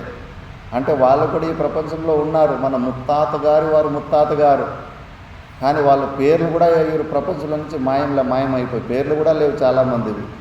కాబట్టి దీనికన్నా పెద్ద మ్యాజిక్ ఇంకేముంటుంది? ప్రపంచంలో ఏమేమో ఆశ్చర్యాలు ఏమేమో చూసి ఆశ్చర్యపోతుంటాం. పెద్ద ఇంద్రజాలం ఇది. కాబట్టి ఈ షడ్భావ వికారాలు ఇవన్నీ కూడా అన్నముఖ వికారాలు. భూతాని భూతైః పరిదుర్బలాని వృద్ధిం సమాయాంతి యతేహ పుంసః. ఇవన్నీ ఎలాగవుతుంటే అన్నాంబుపానాదిభిరేవ తస్మాత్, మనం తీసుకునే ఆహారం వల్ల వృద్ధిని చెందుతూ ఉంటాయి. మళ్ళా జఠరాగ్ని మందమైపోయిన తర్వాత మళ్ళీ క్షీణించిపోతుంటాయి. నతేస్తి వృద్ధి నచతేస్తి హాని, నీకు వృద్ధి లేదు హాని లేదు. నువ్వు ఒకే రూపంలోనే సాక్షి చైతన్యానివి నువ్వు. కాబట్టి నువ్వు ఆ సాక్షి రూపంలోనే నువ్వు తెలుసుకో అని. మళ్ళీ త్వం కంచుకే శీర్యమానో నిజేస్మిన్ తస్మిన్ దేహే మూఢత మా వ్రజేత శుభాశుభై కర్మభిర్దేహమేతత్ మృదాదిభిః కంచుకస్తేపి నద్దః శుద్ధోసి బుద్ధోసి నిరంజనోసి సంసారమాయా పరివర్జితోసి. త్వం కంచుకే శీర్యమానే, ఎలాగైతే జాకెట్ లోపల మనిషి ఇరుకుపోయినట్లు ఆ కుండ లోపల ఉన్న పాట్ స్పేస్, ఆ కుండాకాశం ఉన్నట్టు ఇలా నువ్వు ఇరుక్కుపోయావంతే. మరి ఈ ఉపాధి అయిన ఈ శరీరంలో నువ్వు ఇలా ఇరుక్కుపోయావు. వాస్తవికంగా ఈ శరీరము కుండ లాంటిదంతే. నువ్వు ఆ స్పేస్, కుండ లోపల ఉన్న స్పేస్ లాంటి వాడివి. మరి ఇది ఎందుకు వచ్చింది అంటే కనుక శుభాశుభై కర్మభిర్యతద్, పూర్వజన్మలో పుణ్యకర్మలు పాపకర్మలు చేసుకున్నావు కాబట్టి ఈ శరీర రూపమైన జైలులో నువ్వు ఇరుక్కుపోయావు. అందుకే మహాపురుషులు పుట్టిన పండుగలు జరుపుకోరు. అవతార పురుషులైతే శంకరాచార్య లాంటి వారు ఉద్ధరించడానికి వచ్చిన వాళ్ళవైతే కొన్ని పుట్టిన పండుగలు జరుపుకుంటారు. మిగతా వాళ్ళంతా నిర్వాణ మహోత్సవాలే. శరీరాన్ని వదిలిపెట్టిన రోజే శుభం అనుకొని దాన్ని పెద్దగా గ్రాండ్గా సెలబ్రేట్ చేసుకుంటారు. ఎందుకంటే పుట్టినరోజు యాక్చువల్లీ మనము విలాపం చేయాల్సిన రోజు. ఆ రోజే ఈ జైలుకు ఎంట్రీ ఇచ్చాం, శరీరం అనే జైల్లో ఇరుక్కుపోయాం. ఎంత పరాధీనత, డిపెండెన్సీ. ఈ శరీరం వల్లనే అన్ని తిప్పలు వస్తుంటాయి. దీన్ని మెయింటైన్ చేయలేక విపరీతమైన కష్టాలు మనం పడుతూ ఉంటాం. అందుకే జ్ఞానులు దాన్ని నిర్వాణ మహోత్సవం అంటారు, ఇక్కడ పుణ్యారాధన అంటారు. దాన్ని చాలా పెద్దగా సెలబ్రేట్ చేయాలి. ఆ రోజు జైలు నుంచి విడుదలైపోతాం కాబట్టి ఈ జైల్లో నువ్వు ఎందుకు ఇరుక్కుపోయావంటే నువ్వు చేసుకున్న కర్మలే, పుణ్యకర్మలు పాపకర్మలు చేసుకున్న కర్మల వల్ల ఇలా వృధాదిభి కంచుకస్తే పినద్దహ, మట్టి కుండల ద్వారా మట్టి కుండ లోపల ఉన్న ఆకాశము ఎట్లా బంధింపబడిందో అట్లా బంధింపబడ్డావు. అంతేగాని వాస్తవికంగా నువ్వు ఈ శరీరం నీది కాదు. ఈ శరీరంలో చిన్నపిల్లోడు ఏడుస్తున్నట్టు వానికి నొప్పులు అవుతున్నాయి. ఈ శరీరము నేను అనే భావనతోటి వాడు ఏడుస్తున్నాడు. కాబట్టి ఈ శరీర భావనను ఉంచుకోకు, ఇది నువ్వు కాదు అని తల్లి చెబుతా ఉంది. మళ్ళీ తాతేతి కించేత్ తనయేతి కించేత్ అంబేతి కించేత్ దయితేతి కించేత్ మమేతి కించేత్ న మమేతి కించేత్ త్వంభూత సంగం బహుమానయేత శుద్ధోసి బుద్ధోసి నిరంజనోసి సంసారమాయా పరివర్జితోసి.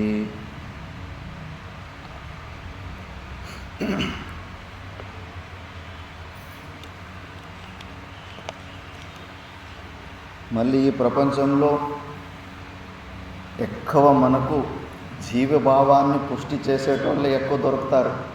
ఈ జీవభావాన్ని తొలగించి పరమాత్మ భావంలో తీసుకుపోయేలాంటి ఫ్రెండ్ సర్కిల్ కానీ గురువులు కానీ దొరకడం చాలా కష్టం. సంఘము మనము ఎవరు మధ్యలో ఉంటున్నామో అది కూడా డిపెండెంట్ అవుతుంది. ఆ బయాజ్ అయిపోతుంటాం. మన చుట్టూ ఉన్న క్లైమేట్కి మైండ్ వీక్ ఉంటుంది కాబట్టి దానికి అనుకూలంగానే మనం కన్వర్ట్ అయిపోయింటాం, ఆ సమాజానికి అనుకూలంగానే. ఎవరో మహానుభావుడే ఎదురీతలాగా కొట్టేవాడు ఆ బిలీవ్ సిస్టమ్స్కి దొరకకుండా తన స్వరూపంలోనే నిలబడతాడు. కాబట్టి ఎవరో నిన్ను తాతేతి కించిత్ తనయేతి కించిత్, నువ్వు జీవుడివి, నిన్ను నీ మనముడు తాత అంటుంటాడు, నీ కొడుకు తండ్రి అంటుంటాడు, నీ భార్య మొగుడు అంటుంటుంది. ఇలా రకరకాలుగా నిన్ను ఏదేదో పేర్ల ద్వారా అంటుంటారు. కొంతమంది తల్లి అంటారు, నువ్వు మునిమనుముడు అంటుంటారు. కొంతమంది మమేతి, నువ్వు మావోడు అంటారు కదా, మా కులముడు నువ్వు మావోడు అంటుంటారు. కొంతమంది నువ్వు మావోడు కాదంటారు, నా మమేతి కించిత్. ఇవన్నీ అసలు నువ్వు పట్టించుకోకు. త్వంభూత సంగ బహుమానయేత, ఇవన్నీ వాళ్ళు ఈ శరీర సంఘాతాన్ని చూసి వాళ్ళు దీనికి ఇలా పేర్లు పెట్టుకుంటున్నారు, అహమ్మమ్మ భావాలతో చూసుకుంటున్నారు. నువ్వు వాళ్ళ మాటలను అసలు నమ్మకు, వాళ్ళ మాటలు విని నువ్వు బయాస్ కాకు అని ఒక చిన్న స్టోరీ చెప్తారు పురాణాలు. ముగ్గురు స్నేహితులు ఉంటారు. ఆ ముగ్గురు స్నేహితుల్లో ఒకడు చాలా మందబుద్ధి అయి ఉంటాడు. వాడు మేకలు మేపుకుంటూ ఉంటాడు. మేకలు మేపుకుంటూ ఉంటే ఒకరోజు ఒక మేక పిల్లనిచ్చింటుంది. ఆ చిన్న మేక పిల్లని భుజం మీద వేసుకొని ఇంటికి తీసుకొస్తూ ఉంటాడు. మిగతా ఇద్దరు చాలా కుటిలమైన దోస్తులు, చాలా అతి తెలివి ఉన్నవాళ్ళు. ఆ మేక పిల్లని ఏమన్నా చేసి కొట్టేయాలని చెప్పేసి ప్లాన్ వేసుకుంటారు. ఎలాగో వాడు మందబుద్ధి కదా అని చెప్పేసి. ఫస్ట్ ఒక స్నేహితుడు దారిలో వాడికి ఎదురుపోయి, అరే ఇదేమి భలే ఉంది కుక్కపిల్ల, ఎక్కడి నుంచి తీసుకొచ్చా కుక్కపిల్ల అంటాడు. అరే ఇది కుక్కపిల్ల కాదు, ఇది మేకపిల్ల అంటాడు ఆ మందబుద్ధి. ఊరికే ఉండు, నీకు బుద్ధి లేదేమీ లేదు, కుక్కపిల్లని పెట్టుకుని మేకపిల్ల అంటావు కదా. కొద్దిగా వాడికి సెల్ఫ్ డౌట్ వస్తుంది. మళ్ళీ ఇంకో ఫ్రెండ్ ఇంకాస్త ముంగుటుండి, అరే ఈ బ్రౌన్ కలర్ కుక్కపిల్ల భలే ఉంది, నేను ఇలాంటి కుక్కపిల్ల కోసం చాలా రోజుల నుంచి వెతుకుతుంటే ఎక్కడ దొరికి నీకే అంటాడు. అప్పుడు వాడు మొదలే కొద్దిగా అనుమానం వచ్చింది, ఇది కుక్కపిల్ల కాదు కదా, ఇది మేకపిల్ల కదా అంటే, నీకు బుద్ధి లేదు, నీకుది కుక్కపిల్లని పెట్టుకొని మేకపిల్ల అంటున్నావు అని చెప్పేసి అప్పుడు ఇంకా ఎక్కువ డౌట్ వచ్చేసింది, ఇది కుక్కపిల్లేమో అనుకొని. మళ్ళీ ఇంకా మూడో ఫ్రెండ్ ఇంకాస్త ముంగడికి వచ్చేసి, ఈ కుక్కపిల్లని నాకు ఇస్తావా, నీకు ఎంత డబ్బులు కావాలో చెప్పు, నాకు ఈ కుక్కపిల్ల నేను సాక్కుంటాను అంటాడు. తీసుకోపోని ఇచ్చేస్తాడు. అంటే వాళ్ళ మాటలు వీళ్ళ మాటలు విని బయాజ్ అయిపోయి వాడు నిశ్చయం చేసిన దాన్ని కూడా పోగొట్టుకుంటుంటాడు. కాబట్టి ఈ ప్రపంచంలో అనేక మంది నువ్వు ఈ శరీరానివే అనే భావాన్ని తెప్పిస్తూ ఉంటారు. కానీ నువ్వు మాత్రం అవన్నీ పట్టించుకోకు. వాళ్ళంతా ఈ శరీర సంఘాతాన్ని చూసి అలా అంటుంటారు, నువ్వు అన్నిటికీ సాక్షి స్వరూపానివి నువ్వు అని. మళ్ళీ సుఖాని దుఃఖోపశమాయ భోగాన్ సుఖాయ జానాతి విమూఢచేతాః తాన్యేవ దుఃఖాని పునః సుఖాని జానాతి విద్వాన్ విమూఢచేతాః. సుఖాన్ని దుఃఖోపశమాయ భోగాన్ అంటే సుఖాన్ని ఉత్పన్నము చేసే విషయాలని దుఃఖోపశమాయ, నా దుఃఖాన్ని తొలగించడానికి ఇవి పనికొస్తాయని మూర్ఖుడు అనుకుంటాడంట. అదే విద్వానైనోడు అవే విషయాలని, ఏది మూర్ఖుడో ఆ విషయాల వల్ల, డబ్బుల వల్ల, సంపత్తి వల్ల, దానివల్ల నాకు సుఖం వస్తుందని అనుకుంటాడో. కానీ విద్వానుడు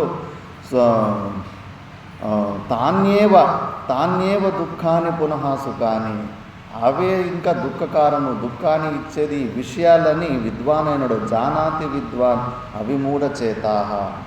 మనం మొదటి రోజు కూడా విచారణ చేసుకున్నాం. బుద్ధ భగవానుడు ఎంత ఐశ్వర్యము ఉన్న ఇంట్లో పుట్టి ఉంటాడు, పిత్రాజితంగానే ఇంకా రాజుడు అయిపోతుంటాడు. అంత ప్యాలెస్, అంత సంపత్తుని, 4 విషయాలు చూసి, ఒక రోగిని, ఒక వృద్ధుణ్ణి, ఒక శవాన్ని, ఒక సన్యాసిని, 4 విషయాలు చూసి టక్కని వదిలిపెట్టేసి అడవిలోకి తపశ్చర్యానికి వచ్చేశారు. మరి బుద్ధ భగవానుడు మనమేమి బుద్ధిహీనుడు అనుకోవాలన్నా, తెలివి తక్కువడు అనుకోవాలన్నా? అవతార పురుషుడు. దాన్ని స్పష్టంగా అర్థం అనర్థం భావయ నిత్యం అని, అర్థం వల్ల అనర్థాలే కానీ మనం వెతుకుతున్న పరమానందానికి అది పెద్ద విఘ్నం అది అని స్పష్టంగా తెలిసింది. కాబట్టి దాన్ని వదిలిపెట్టేసి తపశ్చర్య వైపు వచ్చాడు. అందుకే మనము కూడా ఏదైతే వాళ్ళు వద్దనుకొని వదిలేసినారో దానికోసం మనమందరూ ప్రయత్నం చేసి పొందాలని ప్రయత్నం చేస్తూ ఉంటాము.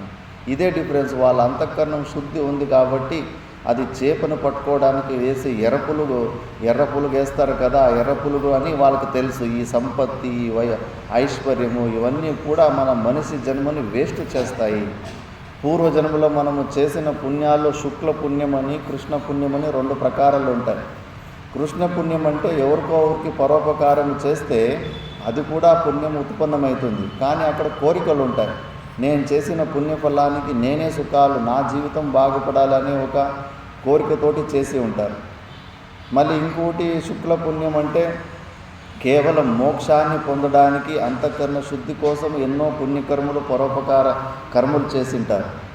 వాళ్ళు వచ్చే నెక్స్ట్ జన్మలో ఆ కృష్ణ పుణ్యంతో ఉన్నవాళ్ళు వాళ్ళ కోరికలు ఉంది కాబట్టి ఎక్కువ ఐశ్వర్యంతో ఉన్న ఇళ్లలో పుడుతూ ఉంటారు.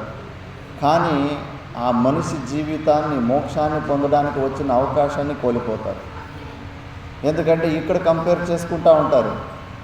ఇక్కడ కంపేర్ చేసుకుంటే మిగతా వాళ్ళ జీవితానికన్నా నా జీవితంలో డబ్బులు ఎక్కువ ఉన్నాయి, సుఖం ఎక్కువ ఉంది అని ఇక్కడ కంపేర్ చేసుకుని నా జీవితం బాగుంది అనుకొని ఆ మనిషి జన్మను వ్యర్థం చేసుకుంటాడు. అదే శుక్ల పుణ్యం ఉంటే నీకు అలాంటి ఆత్మజ్ఞానానికి ప్రతికూలమైన పరిస్థితుల్లో మనకు జన్మ ఇవ్వడు. యోగినామేవ కులే, ఆధ్యాత్మ జ్ఞానము రిచ్గా ఉండి ఈ పావర్టీ ఉన్న ఇళ్లలో మనం పుట్టిస్తాడు. విష్ణు పురాణంలో ప్రమాణం ఉంది, తనకు ఇష్టమైన భక్తులకు కష్టాలు ఇచ్చి ఎక్కడెక్కడ మోహం ఉంటే ఆ మోహాలన్నీ కట్ చేసేస్తాడంట. ఏదన్నా వ్యాపారం చేయలేకపోతే బిజినెస్ ఫెయిల్యూర్ చేస్తాడు. ఉద్యోగం ఎదుర్కొంటూ పోతే ఉద్యోగం దొరకనీయడు. భార్యతోటి గొడవలు పెట్టించేస్తాడు, పిల్లలు తిరస్కారం చేసేలాగా చేపించేస్తాడు, ఎక్కడెక్కడ అటాచ్మెంట్ ఉందో అవన్నీ కట్ చేపించేస్తాడు. ఇంకా జీవితమే వ్యర్థము, ఇంకా నేను బతకడమే వేస్ట్ అని ఇంకా ఆత్మహత్య చేసుకోవాలా అన్నంత పరిస్థితిలో ఉన్నప్పుడు ఏదో ఒక సద్గురు దగ్గరికి తీసుకెళ్ళి వదిలిపెట్టేస్తాడు. విష్ణు పురాణంలో శ్లోకం ఉంది. ఎందుకంటే ఇప్పుడు చూడండి, చిన్నపిల్లోడు కట్లపై అక్కడ మండుతూ ఉంటుంది, కట్లపై మండుతూ ఉంటే కానీ ఎర్రగా కనిపిస్తుందని టకటకటగానే పోయి ఆ అగ్గిని చేతిలో పట్టుకోవాలని పోతుంటాడు. తల్లి వదిలిపెట్టి నీకు అవుతుందా? ఆ అగ్గిని పట్టుకోవడానికి పోతే కానీ వాడికి హాని కలుగుతుందని తెలుసు, అడ్డం పోతుంటుంది. ఆ చిల్ల పిన్నవాడికేమో విపరీతమైన దుఃఖం వస్తుంది, ఏదో ప్రపంచాన్ని కోల్పోయినట్టు గలో అని ఏడుస్తూ ఉంటాడు. మా అమ్మ నా సుఖానికి అడ్డంగా ఉందని అనిపిస్తూ ఉంటుంది వాడికి. కానీ వాడు అజ్ఞానంలో ఉన్నాడు, వాడు కోరిందంతా ఇవనికి రాదు, ఏది దొరికితే అంతా నోట్లో పెట్టుకోవాలని చూస్తాడు. అలాగే భగవంతుడు తనకి ఇష్టమైన భక్తులు ఈ తుచ్చమైన మిథ్య అయిన ఈ ప్రపంచంలో సమయాన్ని వ్యర్థం చేసుకొని విలువైన మానవ జన్మని వ్యర్థం చేసుకోకూడదని చెప్పేసి ఇలా వాళ్ళకు ఆ శుక్ల పుణ్యం వల్ల ఎక్కడెక్కడ అటాచ్మెంట్ ఉంటే అక్కడక్కడ వివాదాలు తెప్పించేసి ఇటువైపు తిప్పుకొని ఈ మోక్షాన్ని పొందడానికి ఒక ప్లాట్ఫారం క్రియేట్ చేసిస్తాడని విష్ణు పురాణంలో ఉంది. కాబట్టి మనము దీన్ని గ్రహించాలి. ఈ విషయాలలో కానీ మనం వెతుకుతున్న పరమానందం, అల్టిమేట్ హ్యాపీనెస్ మనకు దొరకదు. మనకు భిన్నంగా మనము ఆ పరమానందాన్ని వెతుక్కోవద్దు, మనకు అభిన్నంగానే ఆ పరమాత్మని, ఆ ఆనందాన్ని వెతుక్కోవాలి అని ఇక్కడ ఆ చిన్న పిల్లోనికి చెబుతుంది. మళ్ళీ యానం చిత్తో తత్ర గతశ్చ దేహోపి చాన్యః పురుషో నివిష్టః మమ త్వమురోయన యథా తథాస్మిన్ దేహేతి మాత్రం బత మూఢరోషః శుద్ధోసి బుద్ధోసి నిరంజనోసి సంసారమాయా పరివర్జితోసి. ఇందులో యానం చిత్తం, ఈ శరీరము ఒక ట్రాన్స్పోర్ట్ సర్వీస్ లాంటిదంతే. మేము ఉన్న ఆశ్రమంలో ఒక స్టీమర్లో పనిచేసిన ఒక వ్యక్తి రిటైర్డ్ అయిపోయిన తర్వాత అక్కడ వచ్చి సన్యాసం తీసుకున్నారు. వాళ్ళది 40 సంవత్సరాల జీవితము ఒక స్టీమర్లోనే గడిపేశారంట. వాళ్ళ స్టీమరు 400 మీటర్లు ఏమో ఉండేదట, హెచ్చు తక్కువ 1/2 కిలోమీటర్, అంత పెద్ద స్టీమర్. ఆ స్టీమర్లో ఈ మూల నుంచి ఆ మూలకు పోవాలంటే స్టీమర్ లోపల ఒక సైకిల్ పెట్టుకునేవాళ్ళంట, సైకిల్ తొక్కుంటూ అటు వెళ్ళేవారంట, అంత పొడవు ఉండేదంట. 40 సంవత్సరాలు ఆ స్టీమర్లో ఉన్న నేను స్టీమర్ అయిపోయాను అని ఏ రోజు భ్రాంతి కలగలేదు. అది వెహికల్లే, ఆ వెహికల్లో నేను ఉన్నానని.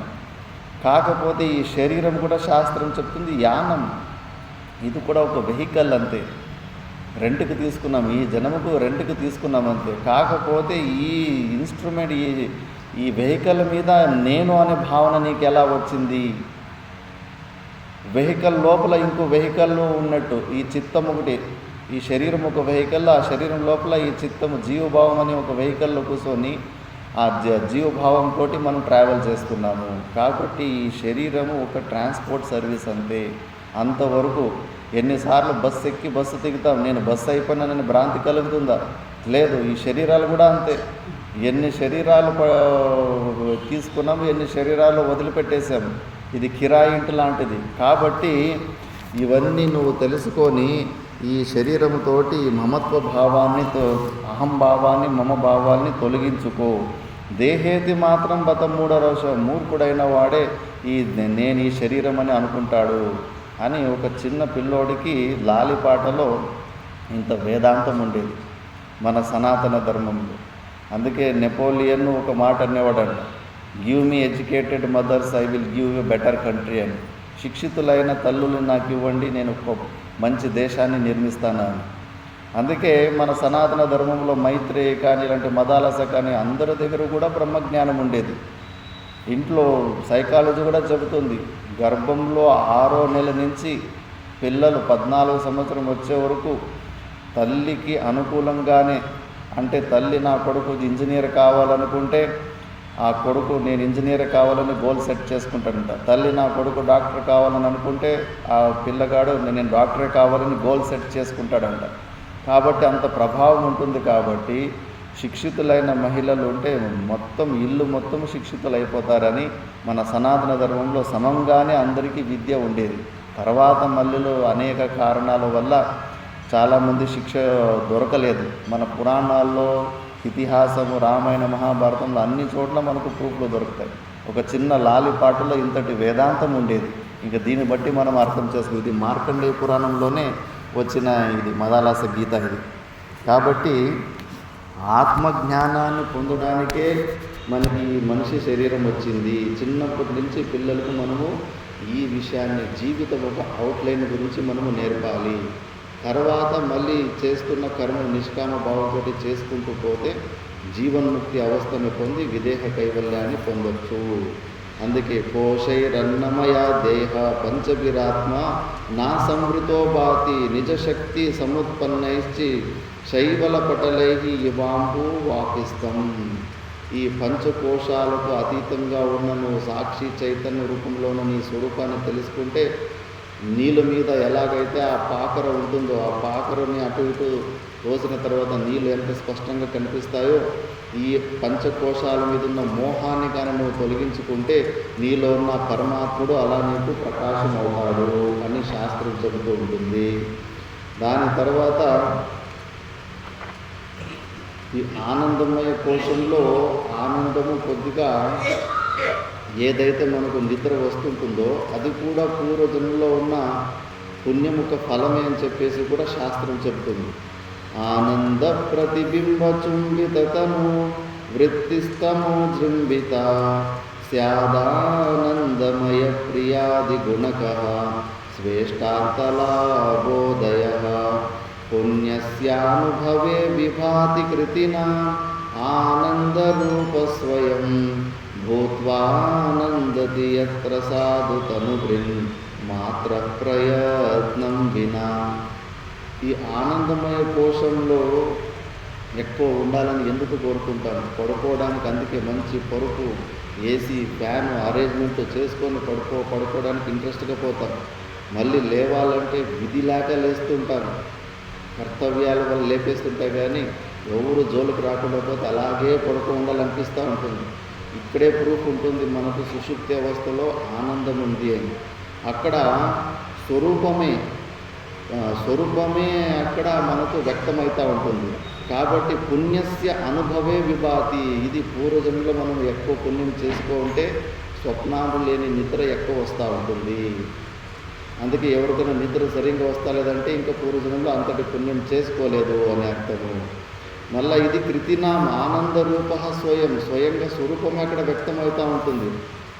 ప్రయత్నం వినా ప్రయత్నం చేసుకోకుండానే దొరుకుతూ ఉంటుంది. ఇది ఒక కర్మ, ఒక ఫలము కాబట్టి అది పుణ్యముఖ ఫలం వస్తూ ఉంటుంది. అది మన స్వరూపము కాదు. మన స్వరూపము ఏదో ఒక క్రియ వల్ల క్రియాసాధ్యమైనది కాదు. అది సాపేక్షమైన సహజానందం. అది దానికి ఏ ఫిట్టింగ్స్ లేవు. ఇలాంటి క్రియలు చేస్తే దొరుకుతుందని కాదు. క్రియాసాధ్యమైన ఆనందము కాదు. కాకపోతే ఆనందమయ కోశంలో ఉన్నది క్రియాసాధ్యము. పూర్వజన్మలో చేసిన పుణ్యకర్మలు ఆ క్రియల వల్ల దొరికేది అని ఇక్కడ స్పష్టంగా చేశారు. దాని తర్వాత ఇంకా పంచానమపి కోశానాం నిషేధే యుక్తితః కృతే తన్న నిషేధావధి సాక్షి బోధరూపో అవశిష్యతే. ఇలా మనము ఈ పంచకోశాలని మనము తొలగిస్తే అప్పుడు మనలో ఉన్న ఆ భగవంతుడు ప్రకటమవుతాడు. సాక్షి రూపంలో ఉన్న భగవంతుడు మనకు స్పష్టంగా కనిపిస్తాడు. ఆ భగవంతుడు ఇంతకు ముందే మనం చెప్పుకున్నాం, తత్వబోధంలో కూడా ఉంది. దాన్నే చెబుతున్నారు, యోయమాత్మ స్వయం జ్యోతి. ఉదయం కూడా ఎలా జ్యోతి స్వరూపుడని విచారణ చేసుకున్నాం. మళ్ళీ పంచకోశ విలక్షణ, పంచకోశాలకి విలక్షణంగా ఉంటాడు. అవస్థాశ్రయ సాక్షి సన్ నిర్వికార, ఏ వికారాలని పొందుడు. వికారంలో ఈ శరీరంలో ఉంటాయి, కానీ సాక్షి రూపంలో ఉన్న పరమాత్మలో ఏ వికారము లేదు. నిరంజనుడు, ఏ మలినాలు ఉండవు. సదా ఆనంద స్వరూప, ఎప్పుడు ఆనంద స్వరూపుడే. సా విజ్ఞేయ స్వాత్మత్వేన విపశ్చిత. అలాంటి పరమాత్మని మనము తెలుసుకోవాలి. అస్తి కశ్చిత్ స్వయం నిత్యం అహం ప్రత్యలంబన. అస్తి కశ్చిత్, ఏదో ఒకటి ఉంది, అహం అహం నేను నేను అని అంటున్నాను, అదేదో ఉంది భావరూపం. ఇప్పుడు ఎవరన్నా మనకు దెబ్బలు కొడితే దెబ్బ మనకు అనుభూతిలోకి వస్తుంది, కానీ ఆ దెబ్బ గురించి సైజులో మనం వర్ణన చేయలేము, తూకం వేయలేము, కలర్ చెప్పలేము, కానీ అది అనుభవించగలము. అలాంటిదే మన స్వరూపము కూడా అలాంటి ఒక జ్ఞాన స్వరూపం, బోధ స్వరూపం. అది ఏదో ఉంది, అహం అహం నేను నేను అనే ఒక మన లోపల ఒక వృత్తి పుడుతుంది. ఆ వృత్తికి ఆలంబన రూపంలో ఆ సాక్షి చైతన్యం ఉంది అని శాస్త్రం చెప్తా ఉంది. దాన్నే మనము తెలుసుకోవాలి. ఇలా ఇప్పుడు పంచకోశాలు త్వం-పదార్థ శోధనము, తత్పదార్థ శోధనము చేశారు. దాని తర్వాత మనము మిగతావి రేపు జీవబ్రహ్మ ఐక్య శ్లోకాల గురించి కొద్దిగా విచారణ చేసి, ప్రారబ్ధం గురించి, మళ్ళీ జీవన్ముక్త పురుషుని లక్షణాల గురించి రేపు 2 సత్రాలలో మనం విచారణ చేసుకుందాము. ఇంతటితోటి నేను ఇక పుష్పాంజలిని భగవంతుని జన్నాలకి సమర్పిస్తూ విరమిస్తున్నాను. ఓం పూర్ణమద పూర్ణమిదం పూర్ణాత్ పూర్ణముదచ్యతే పూర్ణస్య పూర్ణమాదాయ పూర్ణమేవావశిష్యతే. ఓం శాంతి శాంతి శాంతి.